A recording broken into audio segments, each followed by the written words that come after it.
All right, and start recording in three, two, and one.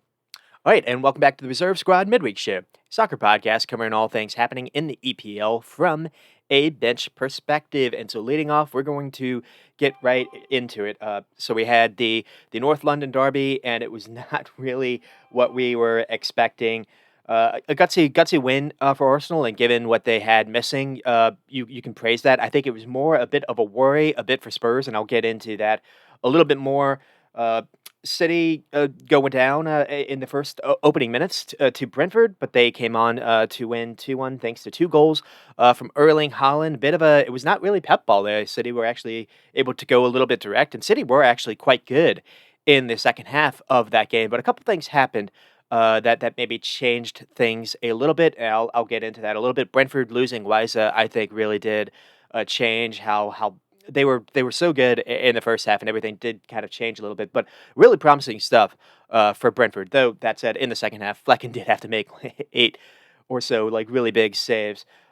Liverpool did lose their first game into the slot era, so we'll get into a little bit of that. I do think it was just a really good, solid game plan by the Forest coach in Nuno Espirito.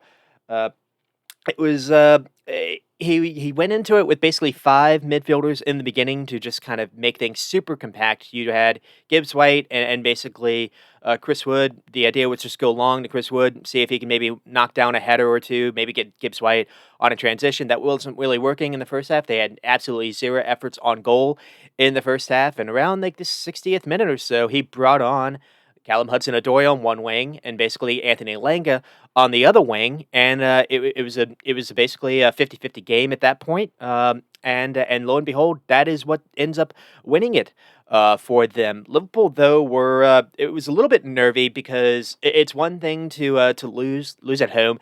It's another thing to not really create any kind of chance at all. It was the first time that Slot went up against a side that didn't really care about forward pressing as much. The space wasn't necessarily there for Liverpool, and it was the first time that it was first little like I guess wrench that Slot had to deal with, and I didn't really like what I saw. Well, I'll get into that a little bit. Basically, they ended with Connor Bradley, Virgil van Dijk, and Tsimikas as basically the back three, that's how the game ended. So not really great there. Man United get off to I guess a little bit of a better result, or basically Ten Hag's I guess, season maybe got underway, but also Rashford's and De Ligt. Missed PK in the beginning for Southampton, so that kind of played a little bit role into that, and they basically just lost. They gave up on the game after that. Newcastle basically maybe stole a game versus Wolves, so we'll get into a little bit with that. Chelsea maybe stole a game versus Bournemouth as well, and other results we have Brighton and Ipswich playing to a 0-0. Ipswich maybe kind of we still don't really know what Ipswich is going to be. It's not really been easy for them to open up with Liverpool, which they played pretty well in the first half. Then City, then having to face Holland. They held their own versus Fulham in that 1-1 game. I thought they were actually the better team in the second half, so maybe that's a little bit more of a way to gauge them. And then they turn around and play Brighton. We're expecting Brighton to be a pretty good side. Brighton were all over them, just couldn't find the net. So just a frustrating day for them, but a pretty good performance nonetheless.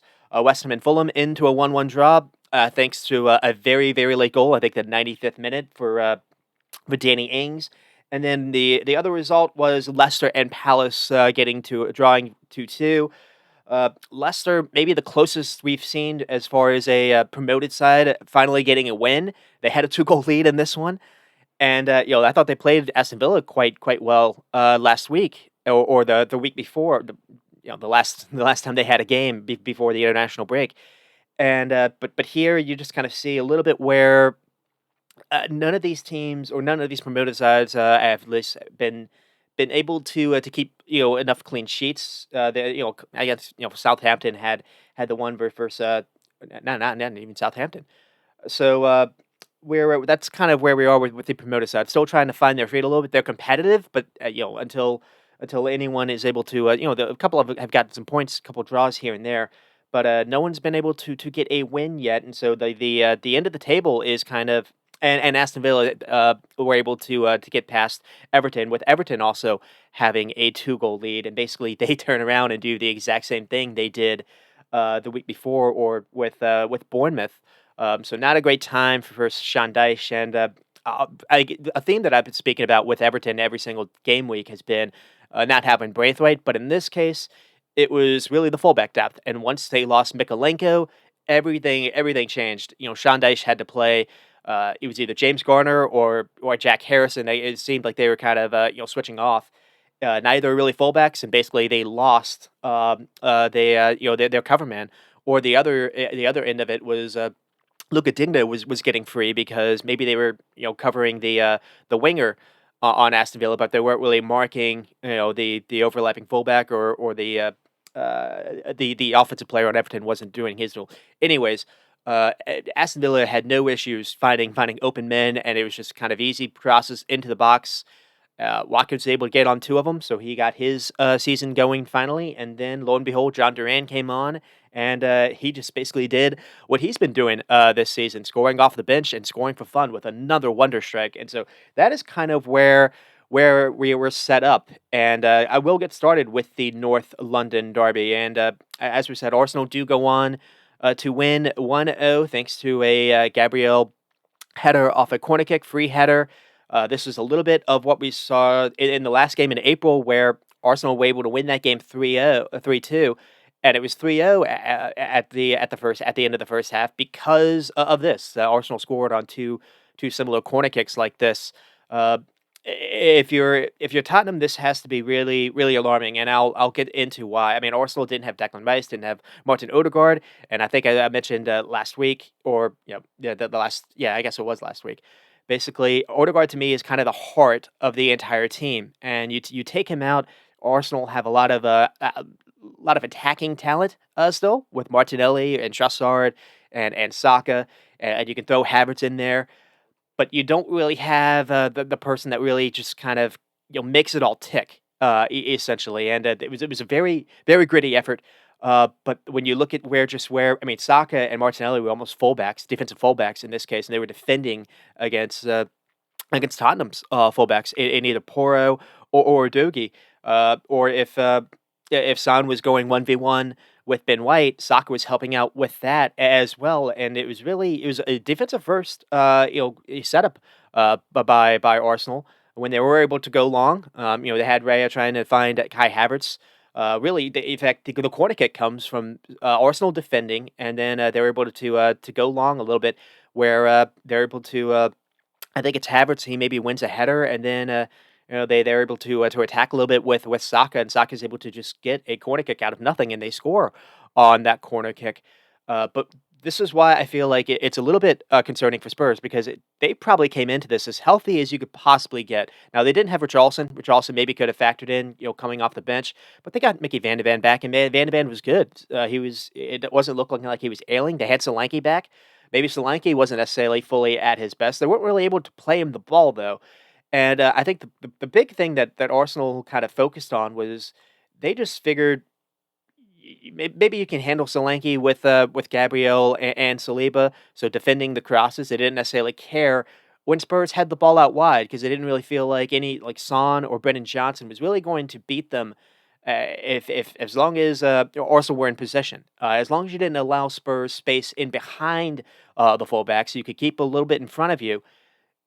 Arsenal, I mean, the only thing Tottenham could really do or think about was crossing the ball in, and so that basically is how the rest of the game, the rest of the game featured after Tottenham went down, and it was a little concerning, to say the least. I've gotten my notes. The full Arsenal was at Postecoglou's disposal. Just kind of do a little player words, and it was a bit of a problem. The way that Son and the players out wide, either Brennan Johnson when Odegaard came on, Odegaard, or even when Werner came on, he had the same kind of problem. So you didn't really have that 1v1 ability, and when you don't have that, maybe you need to find another way to free those wide players. The other way to do it is to be a little aggressive, be a little risk taking, and have your fullbacks do some overlap runs. And it seemed like the idea was more to kind of use the fullbacks more inside. Uh, and that allows you to control the game. But Arsenal did not really care when Spurs controlled the game. The other thing too was Arsenal did not press in this. Now they sometimes were marking high, but they were not really pressing, and they were fine sitting in a mid block, sometimes even a deep block. They did not really care when Spurs had the ball, and you see that in the stats. Spurs had loads of possession, loads of passes, but the telling stat to me was looking at this, which I found a little bit surprising. Uh, the final third entries, it was Spurs 64-37. That's probably what you would expect, but the touches in the penalty area was tied at 29 apiece. So even though basically even though Arsenal weren't getting into the final third nearly as much, they were getting as many touches into the penalty area as Tottenham, and that basically shows you that they just really did struggle to play through Arsenal to break them down.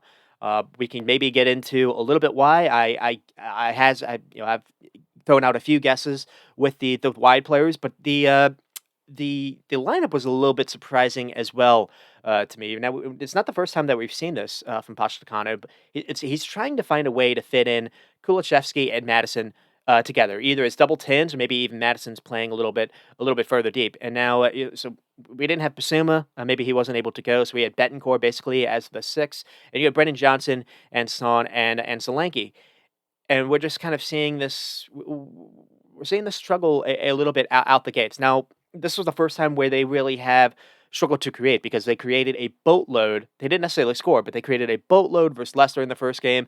They were quite good, in my opinion, in the game before this versus Newcastle, and I thought they were just missing Solanke.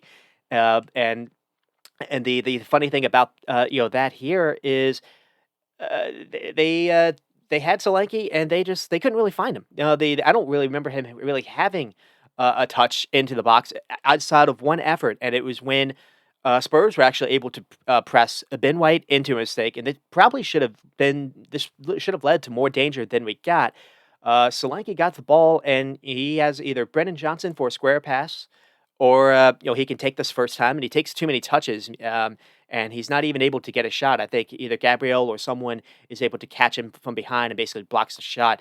That was probably the biggest scare moment that Raya had in the first half. I think there was a cross that came in that no one really got into that could have been dangerous if Raya wasn't on his game. But for the most part, that to me is when the warning signs come, when you have control of the game and you're still not really able to work the goalkeeper that much. I think that is where Spurs fans are a little right to be a little concerned. I mean, big chances. Tottenham only one, Arsenal with two.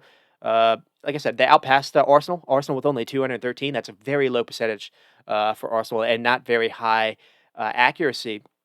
But again, everything just stems from not having Odegaard. Also, not having Mikel Marino to maybe help you out, or Calafiore as well. And so that's kind of where we get started.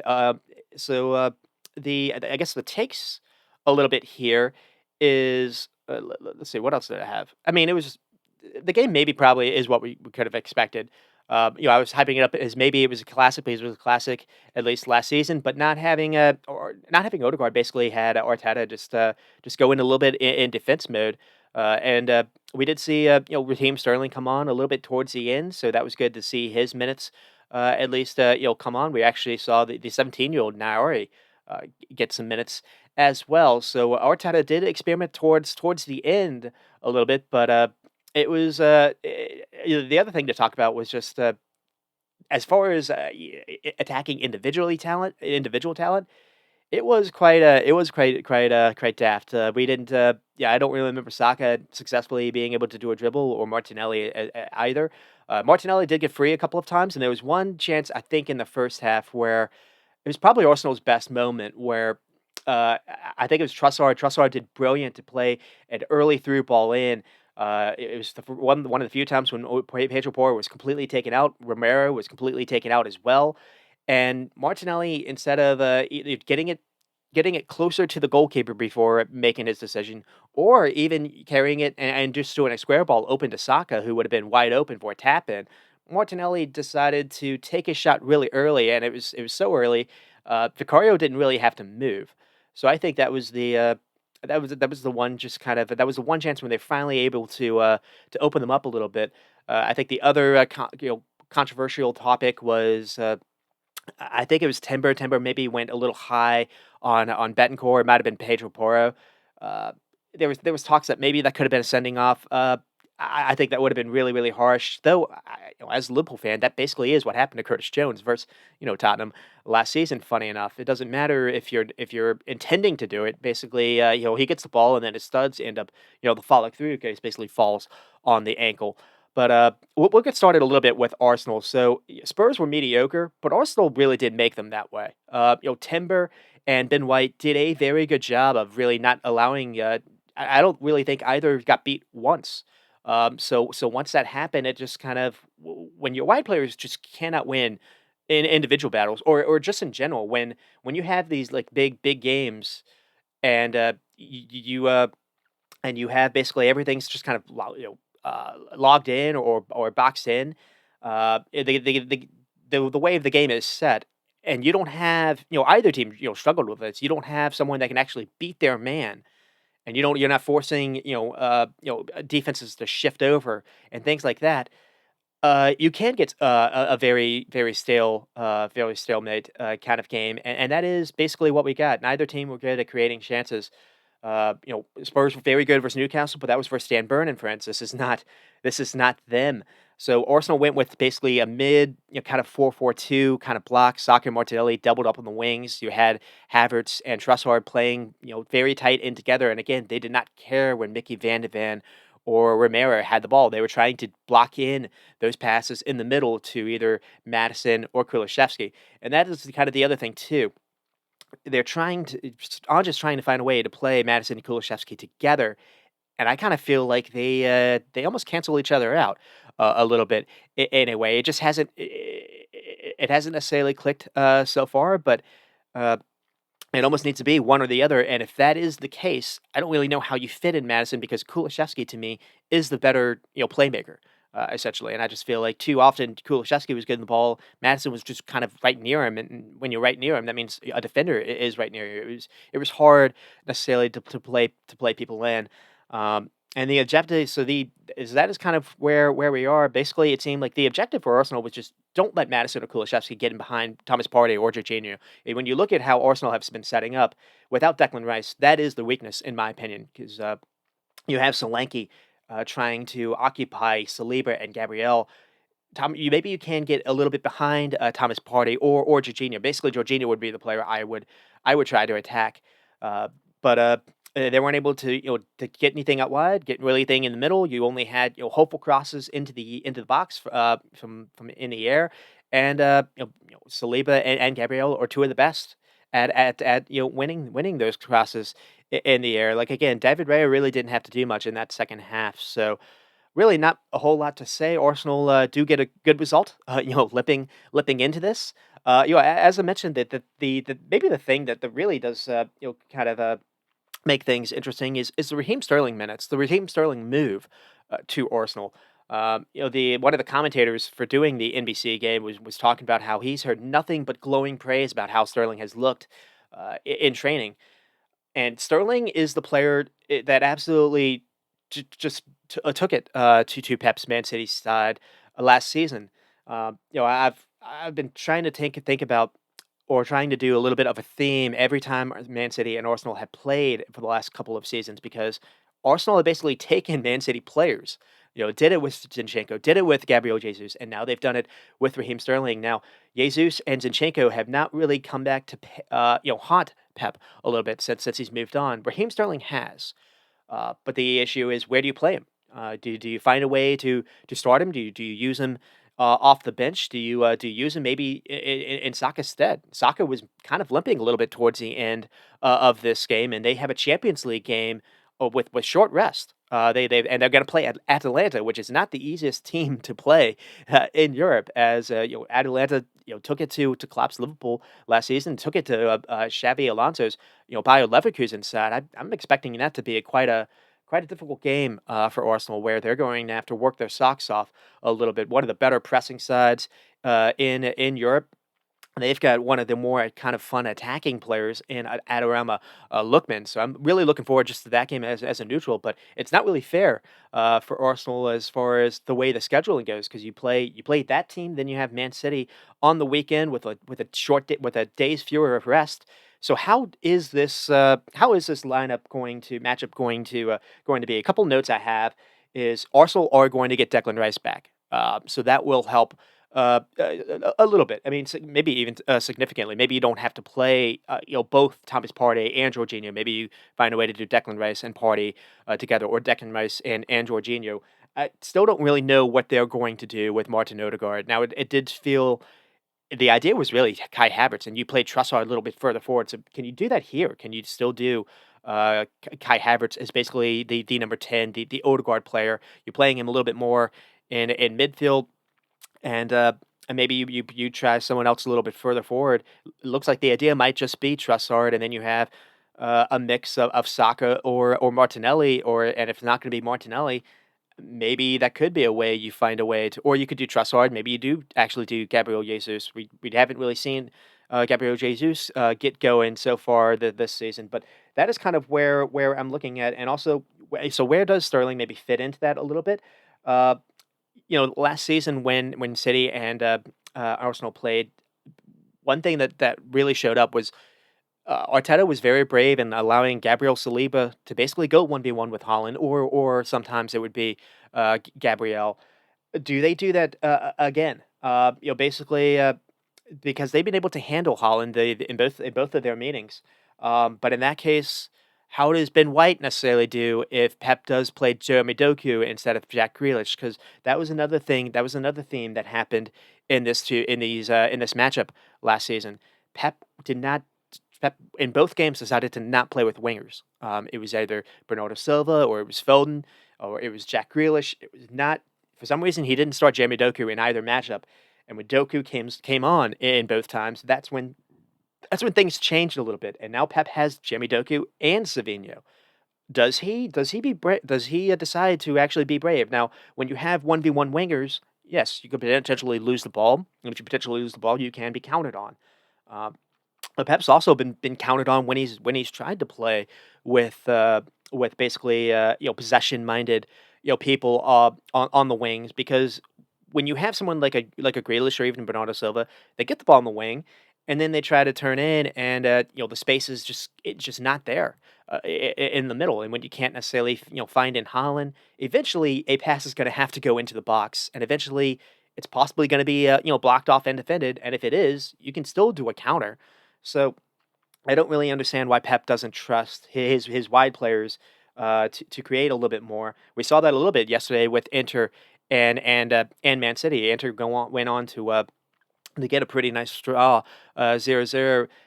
I feel like they could have gotten a lot more out of that. There were 5 or 6 maybe big transition moments where if anyone other than Taremi or Marcus Thuram, or it was I think a big one came to was it Danilo or Daniela, a big one, or Darmian, I believe a big chance came to him.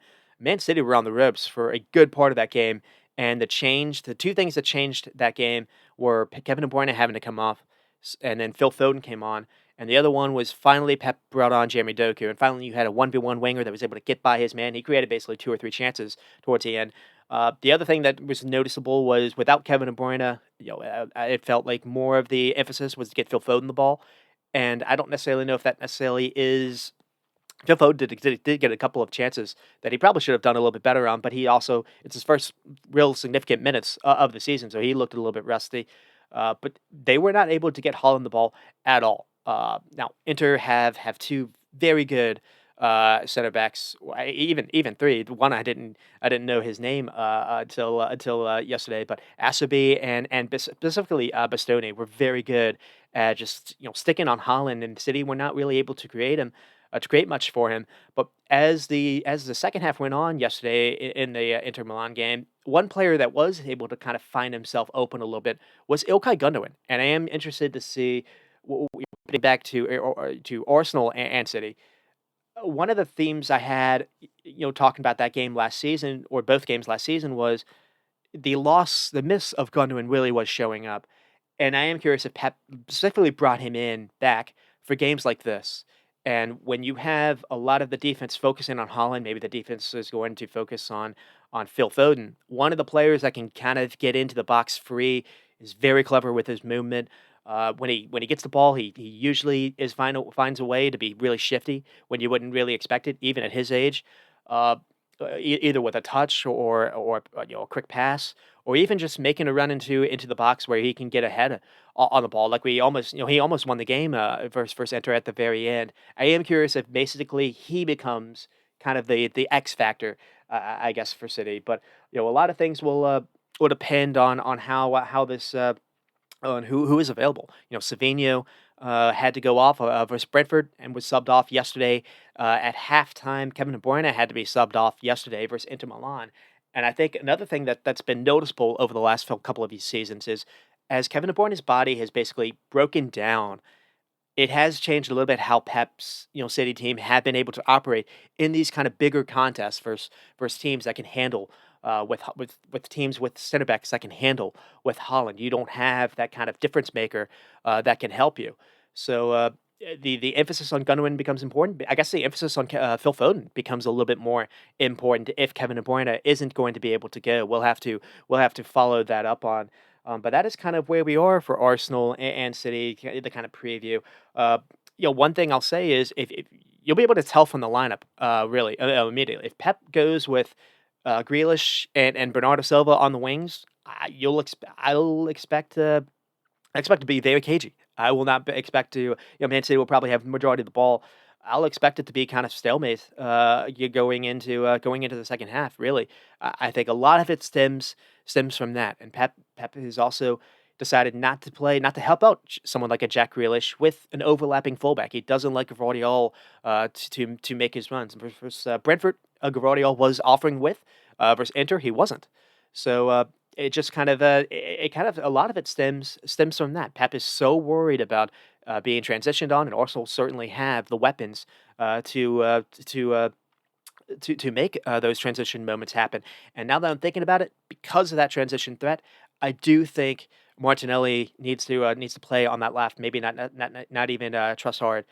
If Martinelli is available, and if someone needs to be replaced between Saka and Martinelli, I do think the option should be Raheem Sterling. So that is kind of where I see that game going. And then with Tottenham, as I mentioned, uh, a lot of fans were were melting down a little bit, and I do think there's not necessarily reason to overreact, but I do think this has caused a little bit for concern because of how at mostly full strength they were. They looked a little bit of an incomplete side when Son isn't necessarily able to create for them.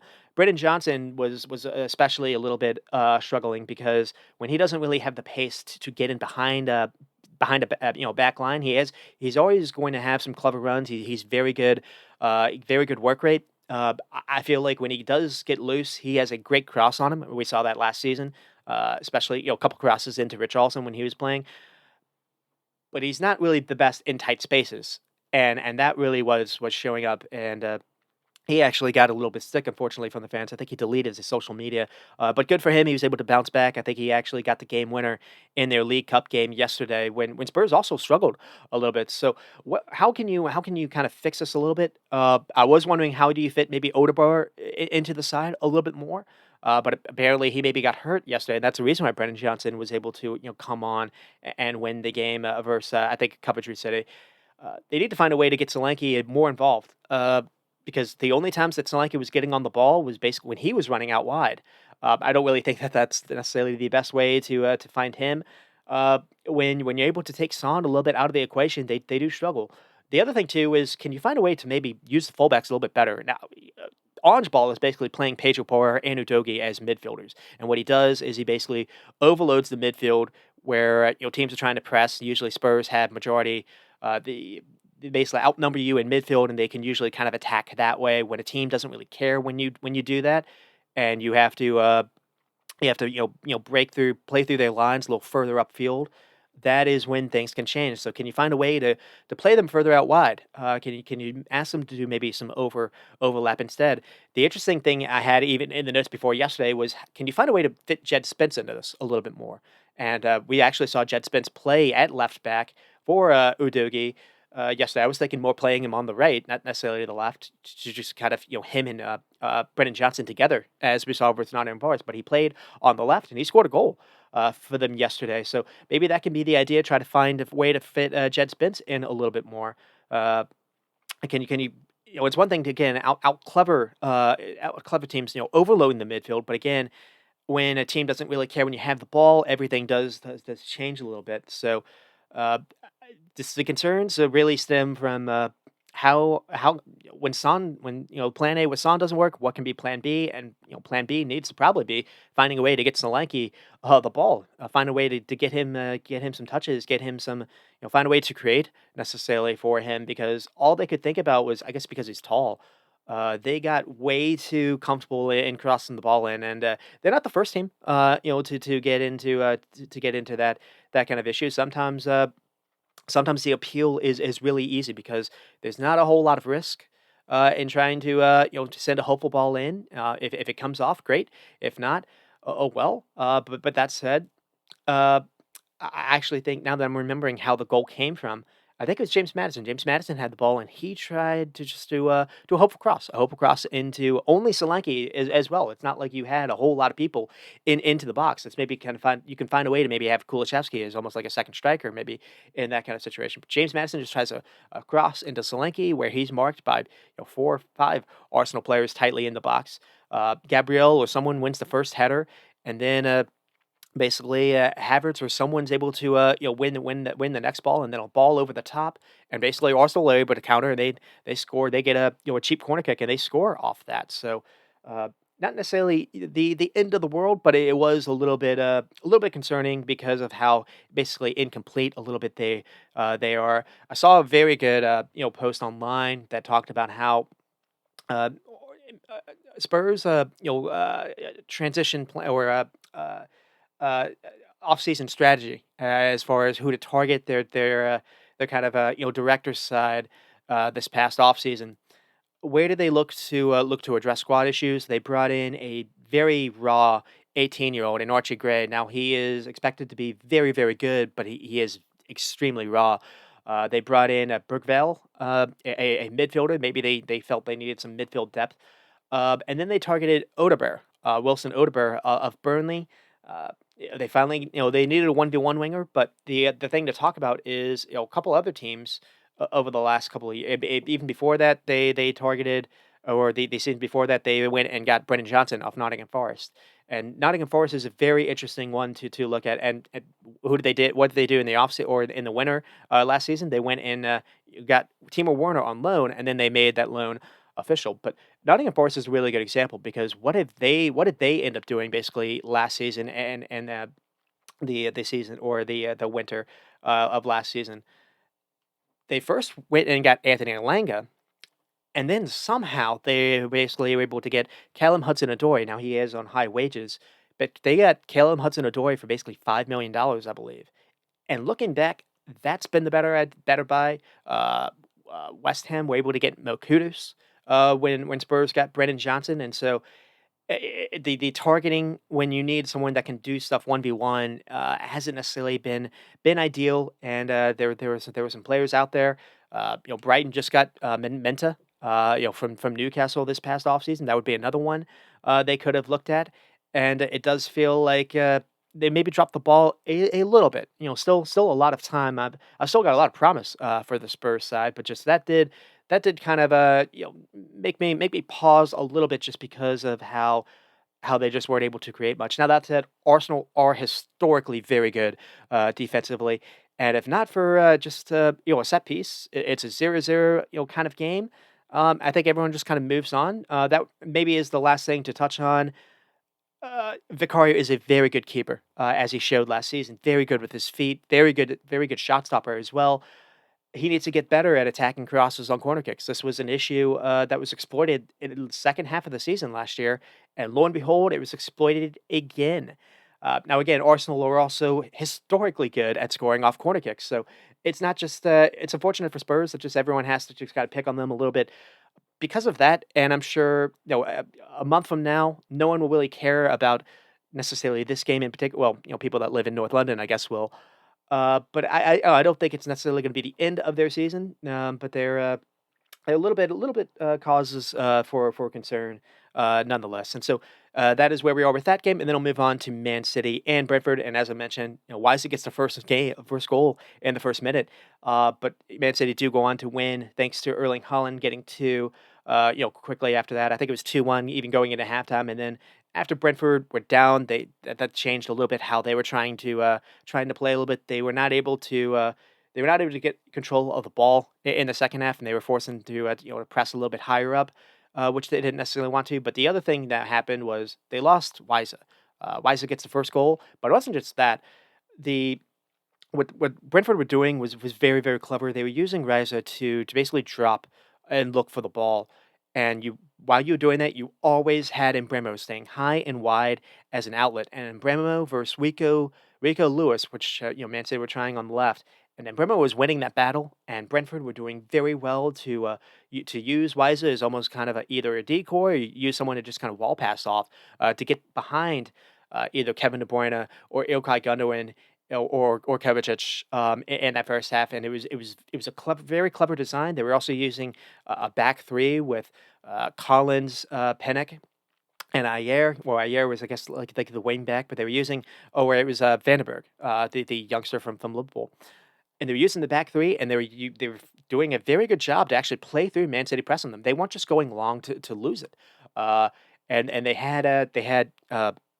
played Damsgaard in midfield, and they had, I think it was Lewis Potter on the wing, and also Aguerd. Now, Aguerd is not really going to never really do anything to beat a man 1v1, but he's very skilled on the ball, and he's also 6'6", so he's going to win a lot of duels. And it was a clever design by Thomas Frank, to say the least. And also, I really like the way they used Lewis Potter. Now, they weren't able to go the whole game with him. They ended up kind of subbing him out. But I really like the way that they used him because he's clever with the ball, but also a little pacey. And one thing that I really liked was he was making very timed runs, kind of in the back post. Brentford just weren't able to necessarily look for him, but he was getting in behind and getting open more than a few times. And he was also doing very well when he got off the ball on the wing to get it out his feet really quickly. So it was a very nice design by Brentford. Everything was good in the first half. You lose Riza, you have to bring on Kevin Shada, and that changed a little bit. Kevin Schade was kind of looking more kind of for these balls in behind, but Brentford weren't really able to play that because anytime the ball did go long, Man City were winning it. The other thing that happened was Pep had had enough. He brought on Rodrigo back. He brought on it was Gavardiol instead of Rico Lewis, and now you've got a Gavardiol that's able to win those 1v1s. Brentford aren't able to play bullet ball with Embremo anymore, and just that second half was just Man City taking full control back of the game. Brentford had to defend in a very low block, and it ends 2-1. Flecken had to make 6 or 7 very, very good saves. Man City were breathtaking in the second half, and just the tiny little clever balls that Kevin De Bruyne and Gundogan were doing, kind of on the in and around the box to find Holland was very frightening. Savinho was doing his part. He was playing a very good game as well. Grealish, I thought, was actually playing quite well as well. And when Grealish was playing up, you actually saw Gvardiol was taking a few more risks because Brentford again were just kind of Brentford were kind of too stuck to get out. So Gvardiol was taking a little bit more risk, and he was actually providing some width as well. And it was a very impressive side for at least performance in the second half for Man City. And then you turn around and you see what they just did for Inter, and you're going, well, how did that happen? And I do think one of the main things was you lost Kevin De Bruyne, and once Man City lose him, everything does change. They were able to bring on Phil Foden, but Phil Foden's a different player. You kind of saw that a little bit. The other thing that what happened was, so Pep was playing Savinho again, but I don't think Savinho is necessarily all the way there health wise because he had to be subbed off at the end of the Brentford game. But it was Jack Grealish again, and when you don't have Grealish to be able to offer him with, and you're forcing him to actually have to beat someone 1v1, he can't really do it. He doesn't like taking players on. He can be clever. He can have a good pass into the box. He can try to create that way, and he's never really had the best shot on him either. And it was it was fairly easy for Inter Milan to kind of cut that out a little bit. So everything did kind of change a little bit there, and that's why I do think things were different. So uh, losing Kevin De Bruyne and then just, Pep not really playing, not really featuring Jeremy Doku or featuring a winger that can go 1v1. But the other thing too was Brentford, once they lost Wisa, everything did change. And, Ethan Pinnock is not really, Bastoni. Ethan Pinnock's a good player, but, he's not necessarily at that level. I don't really think that's even a dig or that's really controversial. So the talent was a little bit different, but Man City did struggle. Was both kind of setups a little bit, uh, and that is kind of that's kind of where we are with that game. Let's see what we are with the stats. Man City with 2 xg, 18 shots and 7 on target. Brentford with 8 and 5. Possession, Man City, 54%, probably what you'd expect, but also Brentford with 46. That's not bad for them. Brentford are normally a side that don't have the ball a whole lot. Also, almost 400 passes and 85% pass accuracy. That's very good percentage, very good numbers here for Brentford and Thomas Frank. That again, that's normally very, very low.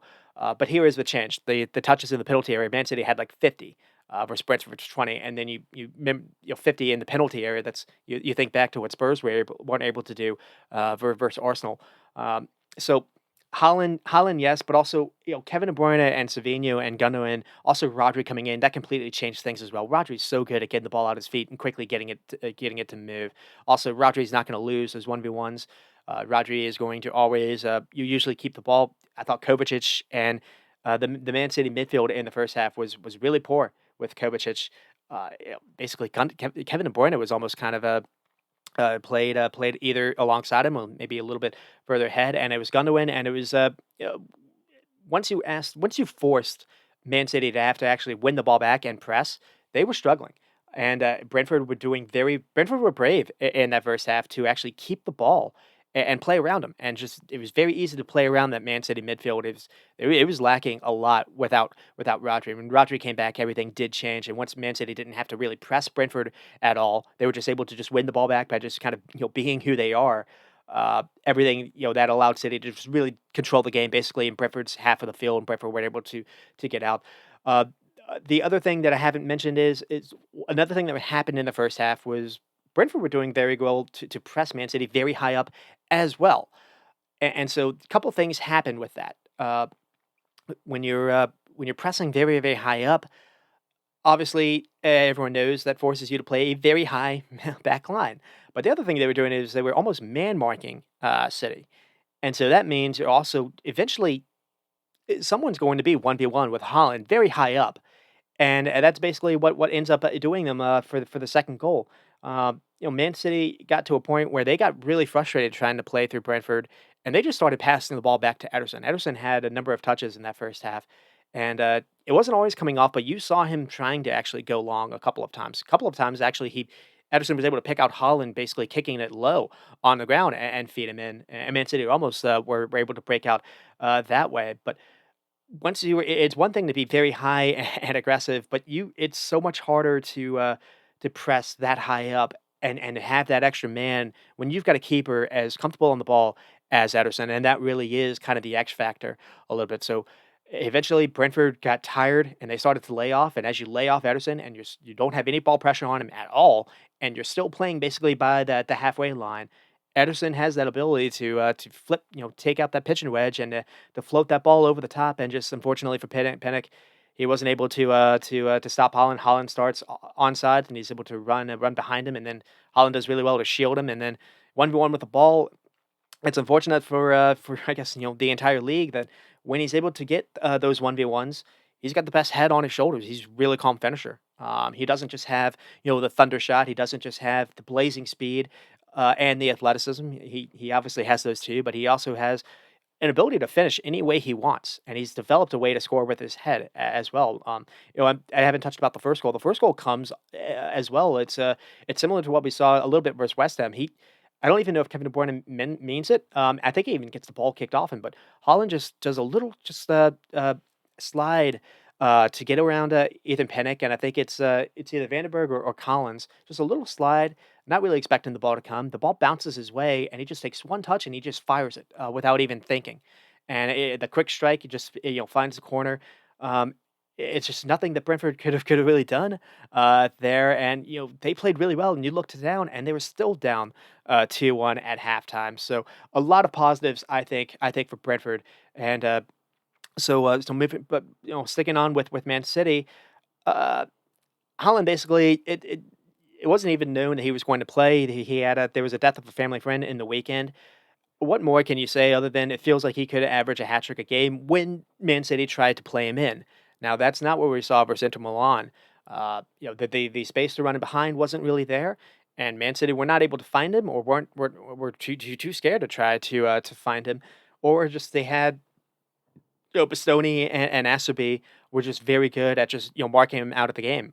Either way, it's very funny how the Inter game was a bit of a throwback. I shouldn't really say that.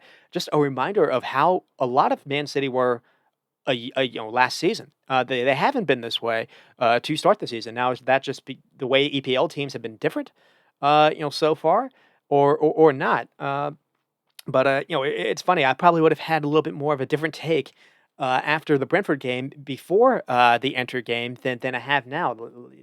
The Enter game just really did kind of just throw back a little bit to what I remember just talking about last season for a good part of the season before you turn around and all of a sudden he's got 27 goals still.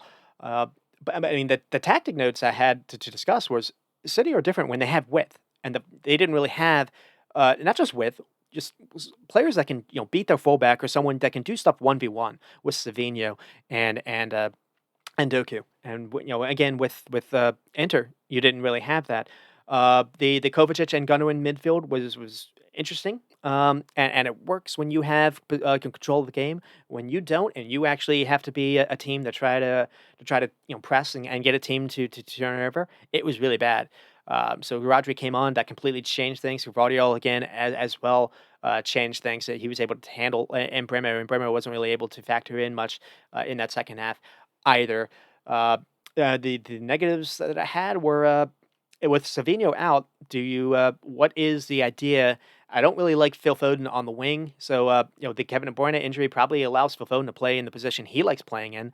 I don't really know if that necessarily makes Man City better because one of the theories that I've long had is, well, and I shouldn't say long had, but one of the theories I've had is,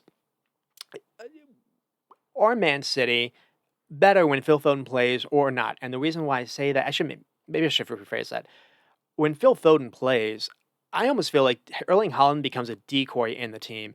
And the idea is more to feature Phil Foden. Haaland will always have center back attentions, and that'll usually you're not going to do 1v1. You're usually going to have two people on him, so that usually frees someone up. So the idea is maybe to try to Phil Foden play Phil Foden the ball kind of near the box. And the thing that's different between him and Kevin De Bruyne is I feel like Phil Foden's always trying to find a way to get his shot off. Now sometimes it's really good. No, as we saw last season, he's got a great shot. Sometimes it can be, I don't want to say selfish. You want a player with that kind of scoring ability, especially when no one else can do anything for you. You need someone to take a shot. Maybe it even deflects and goes in. But sometimes I feel like that becomes kind of the main attention, as opposed to creating to find a way to get Holland the ball more. Uh, so we'll see how this works. No, Kevin De Bruyne does change them. Phil Foden coming in changes them, but the main thing is Grealish has started to come in a little bit more. It's not Jeremy Doku for the last couple of games. Jack Grealish, if he plays for Arsenal, I don't think City will create a single thing on Grealish's side as long as he's playing. Because I feel like Ben White will be able to handle him 1v1. Now that could age absolutely terribly, but we'll have to see. The other thing just could be Pep doesn't want Jack Grealish to be risky and to take people on, risk losing the ball. Uh, so we'll see how this works. It was Arsenal on the weekend. Arsenal not having Odegaard, it does make me feel like they'll try to bunker down and do kind of similar to what we saw with Spurs. They will have Declan Rice that will help them to play bunker ball. So it wasn't really the most entertaining matches last year, to say the least. I think one of the things that was really uh, kind of annoying is neither team really cared about pressing. Both teams were a little bit more worried about where they were. I think the phrase is rest defense, where they were with that. So it'll be on the other. It'll be the onus will be somewhere to find someone to beat a man, to find someone to be inventive, and to take someone on, and then to take a risk. Essentially, risk losing the ball. God forbid. So we'll see how that happens this weekend. One final thing to say about Man City is has come out. I think came out on Monday that there is a hearing now for the alleged financial breachings to, or maybe even a ruling for the alleged financial breaching of the 118 or so Wolves. It's finally gone underway, and there is expected to for something to come out of this. Now, no one knows what the penalty will be, whether it's a heavy points deduction or there's been speculation if something is ruled against Man City, they'll be prevented from even being able to compete in any competitions. Uh, that is always going to be a little bit in the back of people's minds here as the season goes underway. The other thing to touch on is it's going to be Pep Guardiola's last season. And it is, why is he walking away? Now, he's extended his stay longer than he's been in any other club. But, is the idea that maybe Pep has been aware a little bit of where this case was actually eventually going to go. Uh, yeah, the way that this court or this independent, I guess, regulator has ruled against clubs so far. I mean, we saw how strict they were with Nottingham Forest and Everton just last season. Uh, so it could be this could be very, very significant, indeed, and it being Pep's last season. How does that factor in as well?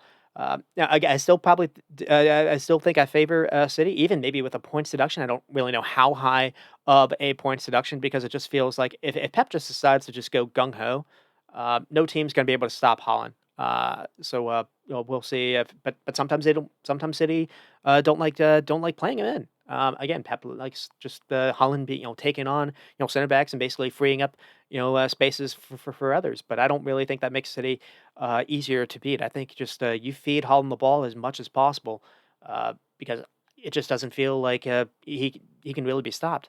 At least over the course of 90 minutes, but who knows?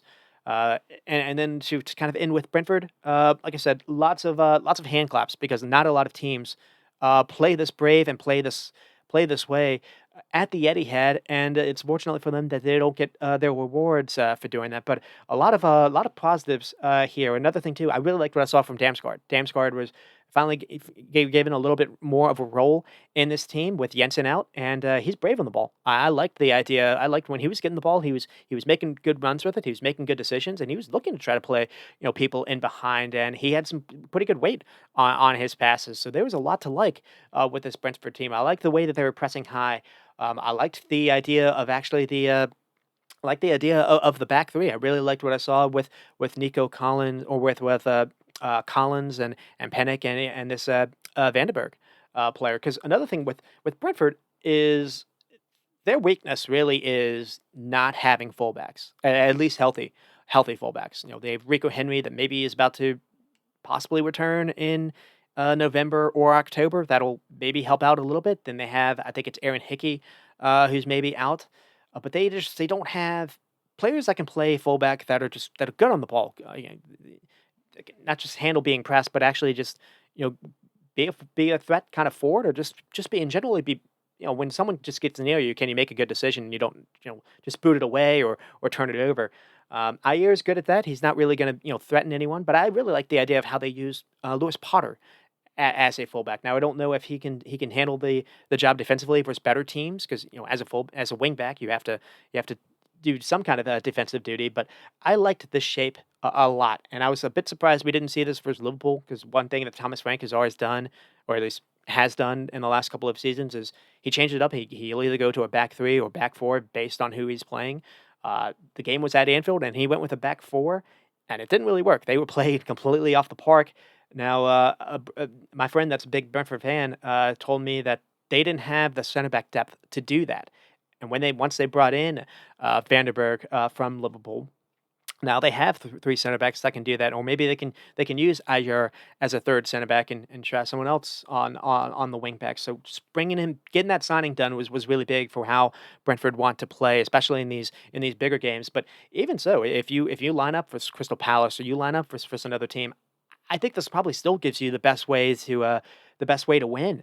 To be honest. So again, everything does change depending on who you're playing against because the main thing that the back three does is when it's especially if you have a keeper that looks like Flecken's getting a little bit more comfortable with the ball at his feet as well. teams trying to press you, it requires you to push more numbers forward. And with Brentford have that scare factor with the ball over the top to a Wiza or in Bremer. Now we'll have to follow what the Wiza injury is. That could be maybe a little bit concerning. But yeah, a lot of praise for Brentford. And then we'll move on to Liverpool and Nottingham Forest, and Liverpool do go on to lose 1-0 thanks to a worldy goal by Hudson Odoi. Absolutely deserved. It really was. Now, Nottingham Forest did not have a shot in the first half, uh, but everything came into this was intentional. But by what they did, they set up to be very very dogged, to not really concede, to basically have it a 0-0 game going into the second half in the 60th minute or so, and then instead they didn't wait till the 80th minute to do this. Nuno made his move around the 60th minute, maybe even the 56th minute, and it just changed. It changed everything entirely because Liverpool were so annoyed they weren't able to get the breakthrough. They kept using Robertson. They kept trying to just push more and more numbers forward. You basically only had Van Dijk and Kanate in the back two. And then the change that Arne Slot did was he got a little annoyed as well, so he took off Alexis McAllister, who apparently was on a minutes restriction anyways, and the idea was to move Trent more into midfield to bring on Connor Bradley, and basically that change is what lost them the game. Um, I can't just blame it a little bit on him because Liverpool were bad. Now, that said, I'm going to roll out a little bit of the excuses. The international break came at a bad time. No starters were injured, but Alexis McAllister was poorly ailing after his Argentina time. Sloboslai was used all night, both 90 minutes versus Hungary. He looked leggy. Trent played all 90 or both 90s for England as a right back, which is interesting. Normally he doesn't feature for England, but the new coach has decided to play him at right back, and Trent looked pretty good at right back. And it just felt like the United game just felt like a month ago. Essentially, it just stopped all momentum. And one, they did lose a player. They did lose Harvey Elliott, breaking his foot, and they weren't able to. He didn't. Arne Slot didn't feel like Chiesa was fit enough for this game, and so you kind of looked at the bench, and it was weird enough because at halftime, one of the announcers said it, and it was eye opening to hear. But basically, they looked at what Nottingham Forest had to potentially bring on to maybe change this a little bit, and they both agreed Nottingham Forest had the deeper bench, had more kind of playmakers to bring on, and to maybe clinch the game a little bit in the second half than Liverpool had available. And Liverpool didn't really have anyone necessarily injured or out. The one player was Harvey Elliott. Harvey Elliott, I feel like, could have come on and actually. This would have been a really good game for him because he's very good in tight spaces, and that's what you needed when you've got a team that is defending really deep, and you've got defenders that the both fullbacks were doing absolutely fantastic in Moreno and it wasn't Nico Williams, whoever the other Ole Aina were doing very good on Salah and Luis Diaz. Neither were really able to get by their man.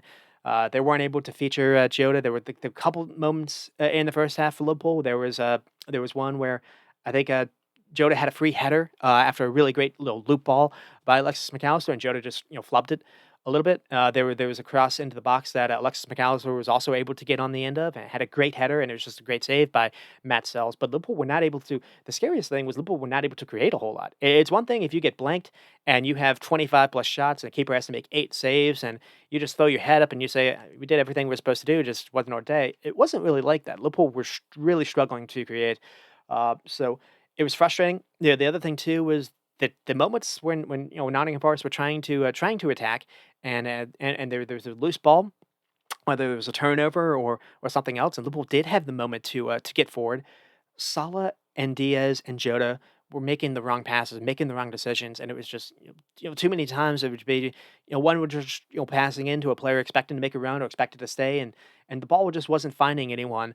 It was very disjointed, and we hadn't seen that to start the season. So international break kind of excuse. I am going to throw that out there. Maybe the legs being used as an excuse. Slot not really rotating the squad at all could maybe be an excuse, but that still said, they still had enough to stop this. They still had enough to maybe in this 0-0, and the goal comes from really, I think, just Liverpool getting really really greedy. Essentially, Trent Alexander-Arnold gets the ball and makes a dribble, and he does a pass I don't think Alexis McAllister would have played. It's very risky into Nunez. Nunez basically gets bullied off the ball by the Forest center back. I forget his name, Milankovic, who played incredible. Him and Mourinho played really well. Talk about the fullbacks. The center backs were amazing as well, like cutting out blocks, cutting out crosses. You know, eh, when a team can't really struggle, some of it can be on the offense. Not a lot. You have to praise the back line as well. I did that with Arsenal. I can do that with Forest. Forest's back line was quite good. So and because you're good, you're aggressive. You're not just reactive. Milankovic is very he's anticipating Nunez getting the ball, and it's not easy because sometimes Nunez can maybe turn on you. He's aggressive and he's rewarded for it. Gets the interception. Then Gibbs White has a very nice flick to play in Anthony Lenga, and then from that point on, Gakpo has to make a decision to foul, and he doesn't, unfortunately. Uh, and Anthony Lenga can possibly he can try to either outrace Gakpo. He doesn't think he's going to do it, or he can try to take on Virgil van Dijk. Van Dijk's probably going to win that race, but or maybe not. But Anthony Lenga sees Hudson-Odoi possibly on the other side of Connor Bradley, and he plays an unbelievable ball into open space. And Hudson-Odoi gets it, and unfortunately for Bradley, he allows Hudson-Odoi to cut on to his stronger foot, cut towards goal. If you're a fullback and you're up against a one-footed player, and you know he's one-footed, I'm not going to say Arjen Robben-esque, but he's very, very one-foot dominant. You know he wants to get the ball on his. Maybe you could say maybe like I don't say Man United's Anthony, but he's very, very one-foot dominant. Maybe like Salah a little bit. I don't know. I need to stop here. You need to show him down the line. You need to make him use his left foot. He's not going to do it. You know he's going to cut onto his right foot, and once he does that, then there's a very good run by Gibbs White that just kind of freezes Kanate, and it's just enough. Without that little Gibbs White run, I think Kanate is able to anticipate this a little bit better too. So that's important. He gets maybe a little of a mini assist because of that run, and it just freezes them a little bit. Gibbs White, and then Callum Hudson-Odoi is able to just find the just perfect curl on the ball. Allison can't really move, and it curls around him, and it goes into banks off the post with just a beautiful shot. And so there you have it. It was and it was deserved. It really was. Just Liverpool weren't really good. They weren't really on it. And the changes did make things worse. Moving Alexander Arnold to the midfield. It wasn't necessarily that, but it was just taking Alexis McAllister off. And uh, the kind of thought in my head was if you don't if something happens to Alexis McAllister or he does have he does get tired, I don't really know what the idea can be because Slot doesn't seem to trust Endo. I don't really love. I didn't like what I saw with Alexander Arnold. Maybe he can improve a little bit there.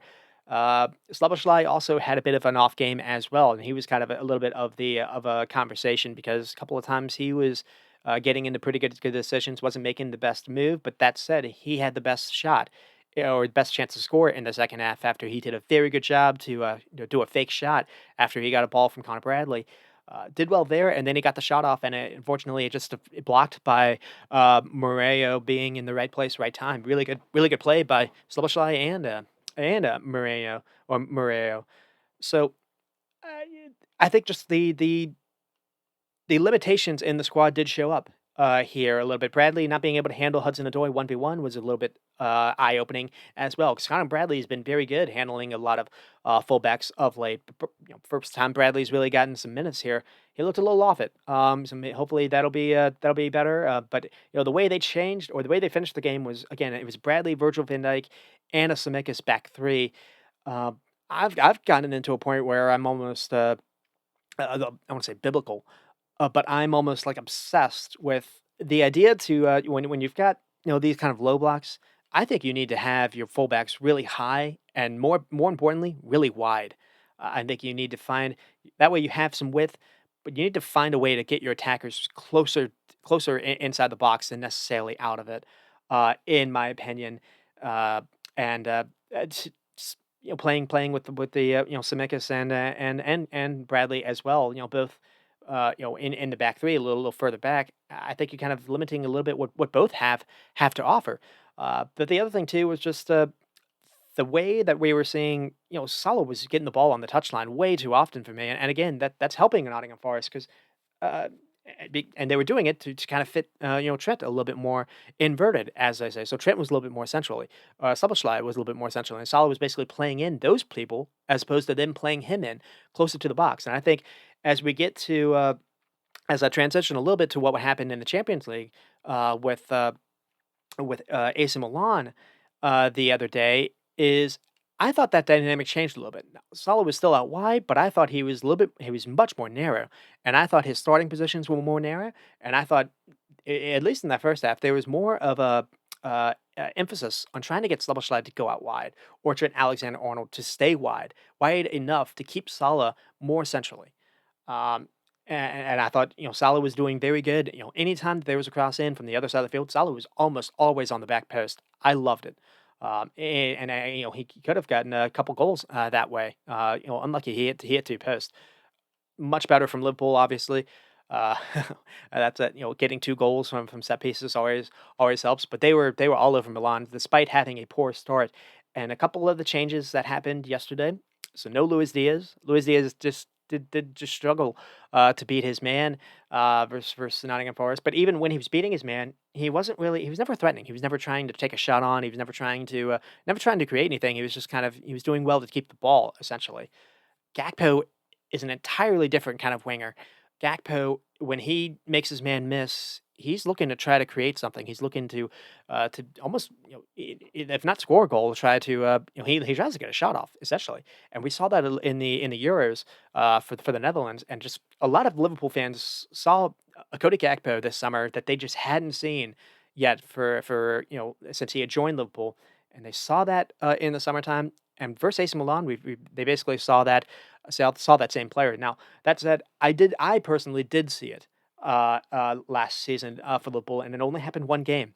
Because the other thing too was Klopp was oftentimes using Cody Gakpo as through the middle, either as a false nine or I guess as a nine, and that means so he's playing through the middle a little bit more. The one time we saw him play on the left, I believe it was versus Atalanta, and it was a game Liverpool lost. Funny enough. But that game, he was absolutely immense as well. And you see what he has to offer. He looks faster than maybe he's ever looked. So maybe he's worked on his fitness. He's such a big body, and there's just something about I mentioned how the 1v1 is such a key thing. Sometimes just someone being bigger than you allows you to win those 1v1s. Also defensively as well. But he's just got such a long reach with his legs, and he's got a clever touch with him, and he can cut in. He was getting by the AC Milan player. He wasn't necessarily doing a move. He was just being clever with his feet. And man, does he have a cross? He have an eye for a cross, and he has an eye for a shot. Cody Gakpo was amazing for Liverpool. So that was one of the changes. The other thing too was just the entire left side was changed. So no Robertson. Robertson I thought was very poor versus Nottingham Forest. Tsimikas was played instead, and Tsimikas maybe didn't have the best go of it for the opening goal yesterday versus AC Milan. We can get to that later, but I liked what I saw from Tsimikas as far as when he was getting on the ball. He wasn't just slowing down. Robertson, to me, just looks lost a little bit so far in this Ani slot kind of system. I've talked about that a little bit before. The one time when he looks kind of himself was versus Man United, and that was a different game. That was way more open. This was where AC Milan weren't pressing. It was kind of similar a little bit to Nottingham Forest, where they weren't really pressing. They were just trying to make Liverpool try to play through them a little bit. It was just a little higher up. Um, Tsimikas was much better on the ball. He was making quicker decisions with it. He was doing well to stay wide, but also help out with Gakpo, either doing an overlap or assist a little bit more. It just seemed like the dynamic on that side was a little bit better as well. So just a couple changes, and not really a ton to really focus on that much. Liverpool with 14 shots and five versus Nottingham Forest. Going back to that game, Nottingham Forest only 5 shots and three on target, but it doesn't really matter because they make the one count. And Liverpool with 500 passes, probably what you would expect, 84% accuracy. Uh, s- like I said, like the sometimes just game situations come into play, essentially, especially in that second half, and you just needed a low block kind of breaker, as they call it. I was a little bit surprised how so far Jota hasn't really worked out. Uh, because they're using Jota a little bit differently. They're using him as, and he worked very well versus Man United. But Man United are just a complete mess. When they weren't able to find Jota in the box nearly enough, and a couple of times they did find him. He wasn't able to make anything count. Chiesa would have helped out in this immensely, in my opinion. Harvey Elliott would have as well, and unfortunately, broke his foot. They sold Fabio Cavallo. I'm of the opinion they probably should have kept him. He hasn't really hit the ground running for Brentford yet. Uh, and the counter to that is Liverpool basically sold Fabio Cavallo to bring in Chiesa. I'm of the opinion that the third or fourth like most grossing profit team in Europe is Liverpool over the last few years. You have enough to buy Chiesa for the fee the reportedly low fee that they did, and still keep Fabio Cavallo. So they sold some depth off. Maybe it won't matter. We'll have to see how it goes. Uh, but that did show up a little bit, and also Endo. If Slot isn't going to play him at all, the idea can't be Alexander Arnold. If something happens to Alexis now, no one is going to be able to do what Alexis does. It's funny enough. All of the talk was about how does Gravenberch fit in to start the season. I actually feel like Gravenberch has been, Liverpool's best player to start the season off. Salah's been very good as well, but Gravenberch has been absolutely amazing, and we're not talking about him anymore. And so you don't really know. You can't really play him every game either. So what do? You've got to find a way to find Endo to get some minutes, to get some confidence. I don't understand why he doesn't really love him, because when you're playing in this double pivot, you're not really doing the single stuff. You don't really have as much ground to cover. You can use two to do it. I feel like Endo can help you out. Maybe he's not really the best, build up wise, but back to goal, essentially receiving it. But I feel like he was fine last season. He looked amazing versus Man City and Chelsea. Those are two teams that try to press really high up. So I don't really buy that at all. But if you're not going to trust him, you still have Tyler Morton. Maybe you can try to find a way to fit him on the bench and actually get him involved. Uh, I don't really love the idea of Curtis Jones necessarily being there, played there. Because of all the players that Liverpool have, it feels like Curtis Jones is the one that still just the game moves too slow for him to make things move. He's very good when he's being pressed. He's very press resistant, but he's never really had the eye for a pass to keep the ball moving as much. He can receive the ball, with his back to goal, as I said, very good. He never really loses the ball, but the other dynamic, the other part of it is a little concerning. The other thing too is you can't play this way. I mentioned it versus Man United. You're gonna get tired, playing Alexis McAllister and Szoboszlai and even Gravenberch every single game week, especially when you're playing two back-to-back weeks. Eventually, the depth is going to show up and be an issue. So I don't know if they have an idea to bring someone in January. I've said before that, or I've cursed the ownership before. It's nice that they did something to bring in Chiesa to at least help out a little bit with the offensive kind of depth. Midfield depth is still an issue, and also center back. If something happens to Van Dijk, that could be a problem as well. So I need to maybe went a little bit overboard with my praise. Uh, last week. I don't really see this being a title chasing team yet. There are pieces there, and even if Klopp is still here, I don't think I would necessarily believe in it either. Uh, but that said, if they do some moves in January, well, we'll see where they are as far as far back in the table. Um, there's been reports maybe that Zubimendi could possibly still be gotten at in January. Maybe they make a return for him, or there was talks that they were trying to go for Varela in towards the end, and that didn't necessarily pan out. Varela of Porto. So that would be a way to kind of fix a little of that midfield depth, a touch, a little bit, and maybe you just kind of pray that nothing happens, at the back end. Because another thing too is the way that they beat AC Milan. I talked about the left side being very good. The right side defensively took Rafael Leao completely out of the game, and the reason they were able to do that is you've got this diamond in the rough in Ibrahim Kanate, who can just who can take on one of the fastest, quick, pacey 1v1 wingers in all of world football in Rafael Leao, and just completely shut him down 1v1, and that allows Trent that allow Trent to kind of focus his game a little bit elsewhere. Or the other thing too would just Trent and Kanate were able to double team Leao. So maybe that is kind of they're blessed a little bit with there, but Kwanzaa is a very good defender. Kwanzaa isn't like that. Defending out wide to be able to handle pacing wingers like that yet. I don't think Joe Gomez is necessarily I is either. But that's a if it push came to shove, I would prefer Joe Gomez playing on the right side in defense than necessarily on the left. So if something, I don't really know how they're going to do those games that Van Dijk has to be rested for or saved because they don't have a left-footed defender. Sometimes it doesn't matter. Maybe you can get away with it versus teams that aren't going to necessarily press you. Maybe that can be a way that Slot kind of does it because really it only matters when you're being pressed or when you're trying to build from back and someone. But that is kind of where we are for there. I think I already spoke a little bit about Nottingham Forest. The interesting thing for the first half is they didn't have the wingers, but it seemed like the idea was to play along to Chris Wood. Chris Wood didn't really, factor in much here. But versus other teams, you can see this actually working out quite well because Chris Wood is very good in the air. Even versus Van Dijk and Kanate, Chris Wood was winning a couple balls, and the idea was to try to get Gibbs White on a little bit of a run, try to maybe get him in behind on a second ball to chase those loose balls. But yeah, talked about the fullbacks, Murillo and Milenkovic are very good and compact, and it's just the recruitment is starting to really, really pay off for them. No really Boney for them. He's another that can slot in.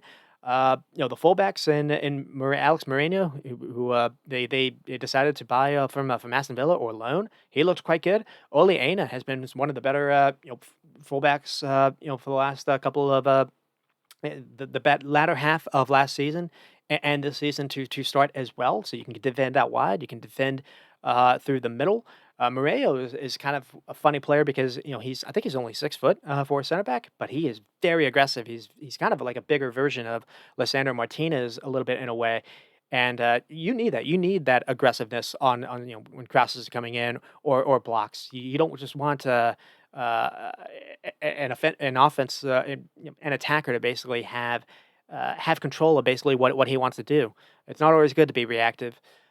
So he helps out with that, and then just the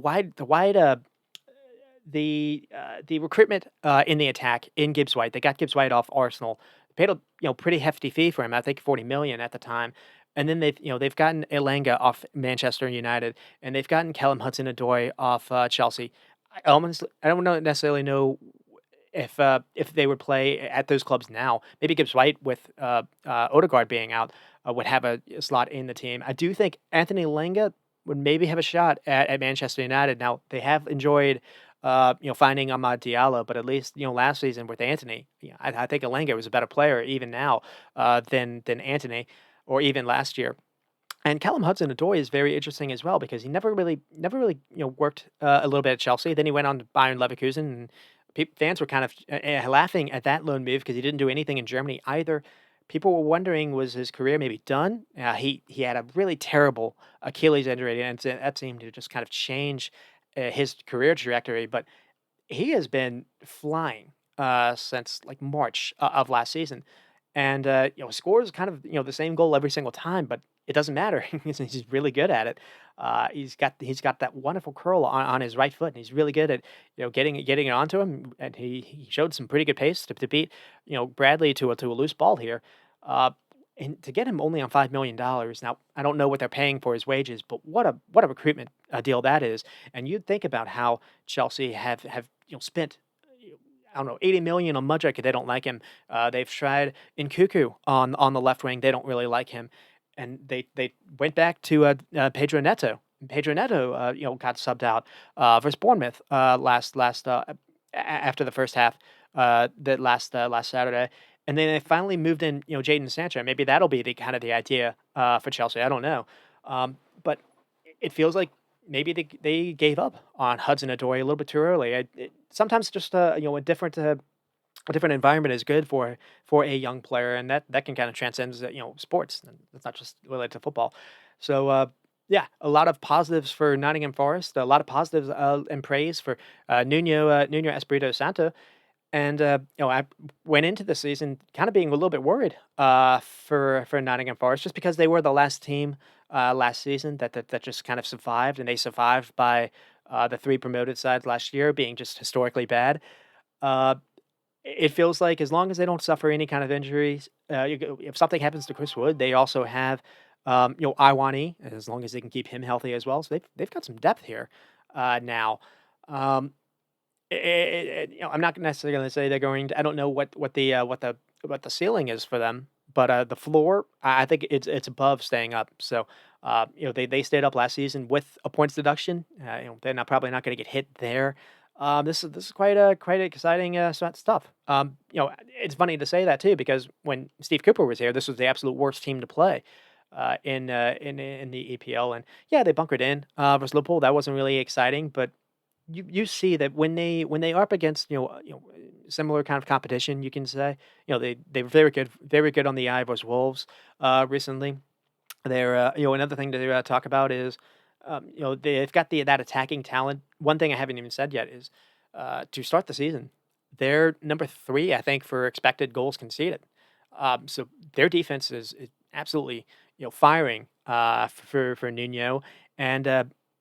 To kind of close things off with Nottingham Forest and Nuno, this is a coach that had Wolves I think finishing 7th in the league, and then the season next when there was a lot of promise they lost Raul Jimenez to that kind of fractured skull versus that Arsenal game, and after that happened, one of the things they were really good defending and they were really good at getting the ball out to Adama Traore to kind of create for the big striker into the box. And what does that remind you of? That reminds you a little bit of what they can do with Alanga or Hudson-Odoi, and what they can do for someone like Chris Wood to get on the end of some chances. So, there's a lot and they use their fullbacks wide. That is another thing too. They don't do this, it's kind of a throwback kind of team. So, kind of fun to see and, good to see it rewarded.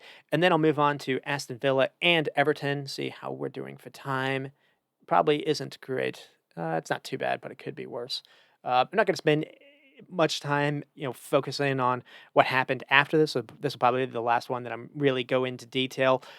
First goal with Dwight McNeil. It's a bit of a, I guess, dream scenario for Everton fans because it comes off the bench, off Amadou Onana's expense, who is enjoying life as a Villa player, as we talked about last episode. But his previous life was at Everton, and he's left to join Aston Villa, and he has a little bit of a mistake. Dwight McNeil does very well to anticipate it, and then he does really well actually after that because uh, he.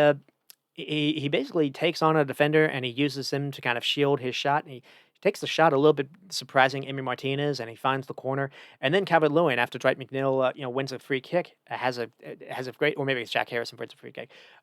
There's a ball looped in, great ball sent in on the free kick that just Calvert Lewin his free header, and he's able to score it, and it's 2-0. And it's funny enough because the announcers were just kind of laughing about it as it happened. They didn't think Aston Villa were out of the game, even then. Referencing a little bit to Bournemouth, just last game that Everton played, but also just Aston Villa after that, after they went down, started to find a lot of open space. And a couple things that happened here, or I guess like one main thing that happened here is they lost Mikalenko, and once that happened, they moved Ashley Young to left back and they had to bring on, I think it was James Garner. They brought on James Garner, and what happens for the goal is James Garner or Jack Harrison basically lose their man, and so Everton's shape is really bad here. Everyone has been sucked into the middle. Garner is marking no one. McNeil is focused on Ramsey. Harrison is staying back too, so he's just kind of staying forward. There's no one to follow. Look at Digna's run. Onana gets the ball and he sees Digna wide open. Threads that's a wonderful through ball to play him in, and then Digna's cross finds Watkins, who beats Michael Keane to a loose ball in the air. If Braithwaite's playing, I think Braithwaite wins this header. So that kind of just shows his miss is monumental. Also, Michael Keane, I just don't think is a good enough defender to play week in and week out for Everton to stay up. But it's also Villa exploiting Everton's right side or left side, and no, Everton's right side, and just the late run, but also Michael Keane again being poor in the air, and so you're going to halftime. It is a 2-1 lead. The commentators were just laughing about it. They didn't think the game was far from over, and the second half, early chance for Aston Villa, who again are just having fun, keeping the pitch stretch with Digna and a mix of McGinn and Bogard, the fullback. Uh, so here you have, and when you're doing that, when you're keeping the pitch stretched, one thing that allows you to do is you then have two people in the middle that are very good at playing, line splitting passes. In Yuri Tielemans, who I've already sent a text to my friend. Uh, Aston Villa last season bought a Real Madrid level of midfielder in Yuri Tielemans. Maybe that's a little too high praise, but Yuri Tielemans, getting him from a relegated Leicester side. Yuri Tielemans always stars when he plays for Belgium on the international stage. He's a very, very good underrated player. He doesn't really run his socks off. People have wondered maybe he doesn't necessarily fit in a lot of midfield, but when you're not asking the role to be like that, you're asking him to just kind of play centrally and to just basically create through the middle. He is so good at doing that line splitting pass. So basically, it's the assist before the assist in many cases, and then they lost Onana and they brought on Ross Barkley, who's also really good at doing that, and Everton just Villa just took a little bit control with that, and just you're able to really exploit that because you're also keeping this pitch really, really stretched by the way that Aston Villa were using their fullbacks. They weren't asking everyone to just kind of play inside and come in the middle. They were asking them to stay high and to keep it wide. But Everton did have a moment here. So that said, there was a moment when I think it's either Dwight McNeil or it might even be Jack Harrison. Someone is able to play Calvert-Lewin in behind on goal. It looks like he freezes Konza, or it looks like he when he gets played the ball. I think he gets behind Paul Torres. He freezes. He freezes on what he wants to do, and it allows Konza just to recover. So and it doesn't it's not the first time that Calvert-Lewin's able to get in behind, so Everton did have some moments here. But right after that, then Villa did get the second. Again, Tillman's ball over the top finds Digna, or is trying to find Digna. So Digna's run basically creates this. Jack Harrison this time is there, but unfortunately his defensive effort basically just kicks the ball right into Watkins' path, who buries it. And then Watkins nearly completed the hat trick after another sequence of play led by Tielemans. Again, he has a through ball that basically opens things up. He finds McGinn, then McGinn one times it to Morgan Rogers, and then Morgan Rogers tries to square it to Watkins, and it's just a little bit out of range. Uh, but this happened a little bit. This happens basically because right before this, Watkins makes a little run earlier that dragged Michael Keane and Young backwards. Because that's another thing too. Uh, your Everton was worried about Watkins being able to get in behind, and so to counter that, you have to have your defense just kind of to run back with him. Otherwise, the ball over the top is going to be on. And so by doing that, Michael Keane goes backwards, Young follows, and that opens up that little space that John McGinn just runs into. He's unmarked, and he's able to get it by a good pass by Yuri Tielemans. And then a couple changes happen. John Duran comes on, but Unai Emery keeps on Ollie Watkins, so that was interesting. He took off a different attacking player, and then Ian Matson comes on for Luka Digna, and basically nothing changes though. They keep using Matson to be that guy making a run down the wing, and it was interesting to see how Watkins and John Duran were playing together. It wasn't a straight swap. And then Everton bring on a 6'6" center back. That's not Michael Keane. Someone else that can come on. And then they brought on Oriel Mangala, who's been a defender out in Lille, who actually was on Nottingham Forest last season. Watkins didn't miss up that chance to make it 3-2. And there was a little stretch here where Villa was starting to kind of struggle a little bit. It seemed like the changes for Everton had worked out a touch. The midfield I thought was a little bit more aggressive after Oriel Mangala came on for, I believe it was Idrissa Gueye. It was a little bit more compact, a little bit for Aston Villa to play through. It looked like they were trying to put more pressure on the ball. They were trying to press a little bit more. The center back was able to handle Ollie Watkins 1v1. He actually pushed Watkins down on a loose ball. It looked like maybe Everton were going to somehow escape this, and then John Duran just has a hit, and it just doesn't make sense. Everton, it just he gets the ball like outside the box. I don't even think it's like Ross Barkley's expecting to have an assist. It's just kind of one of those moments. First, it comes from getting the ball out to Ian Matson, and Ian Matson has a pass, square pass back into kind of the final third kind of area.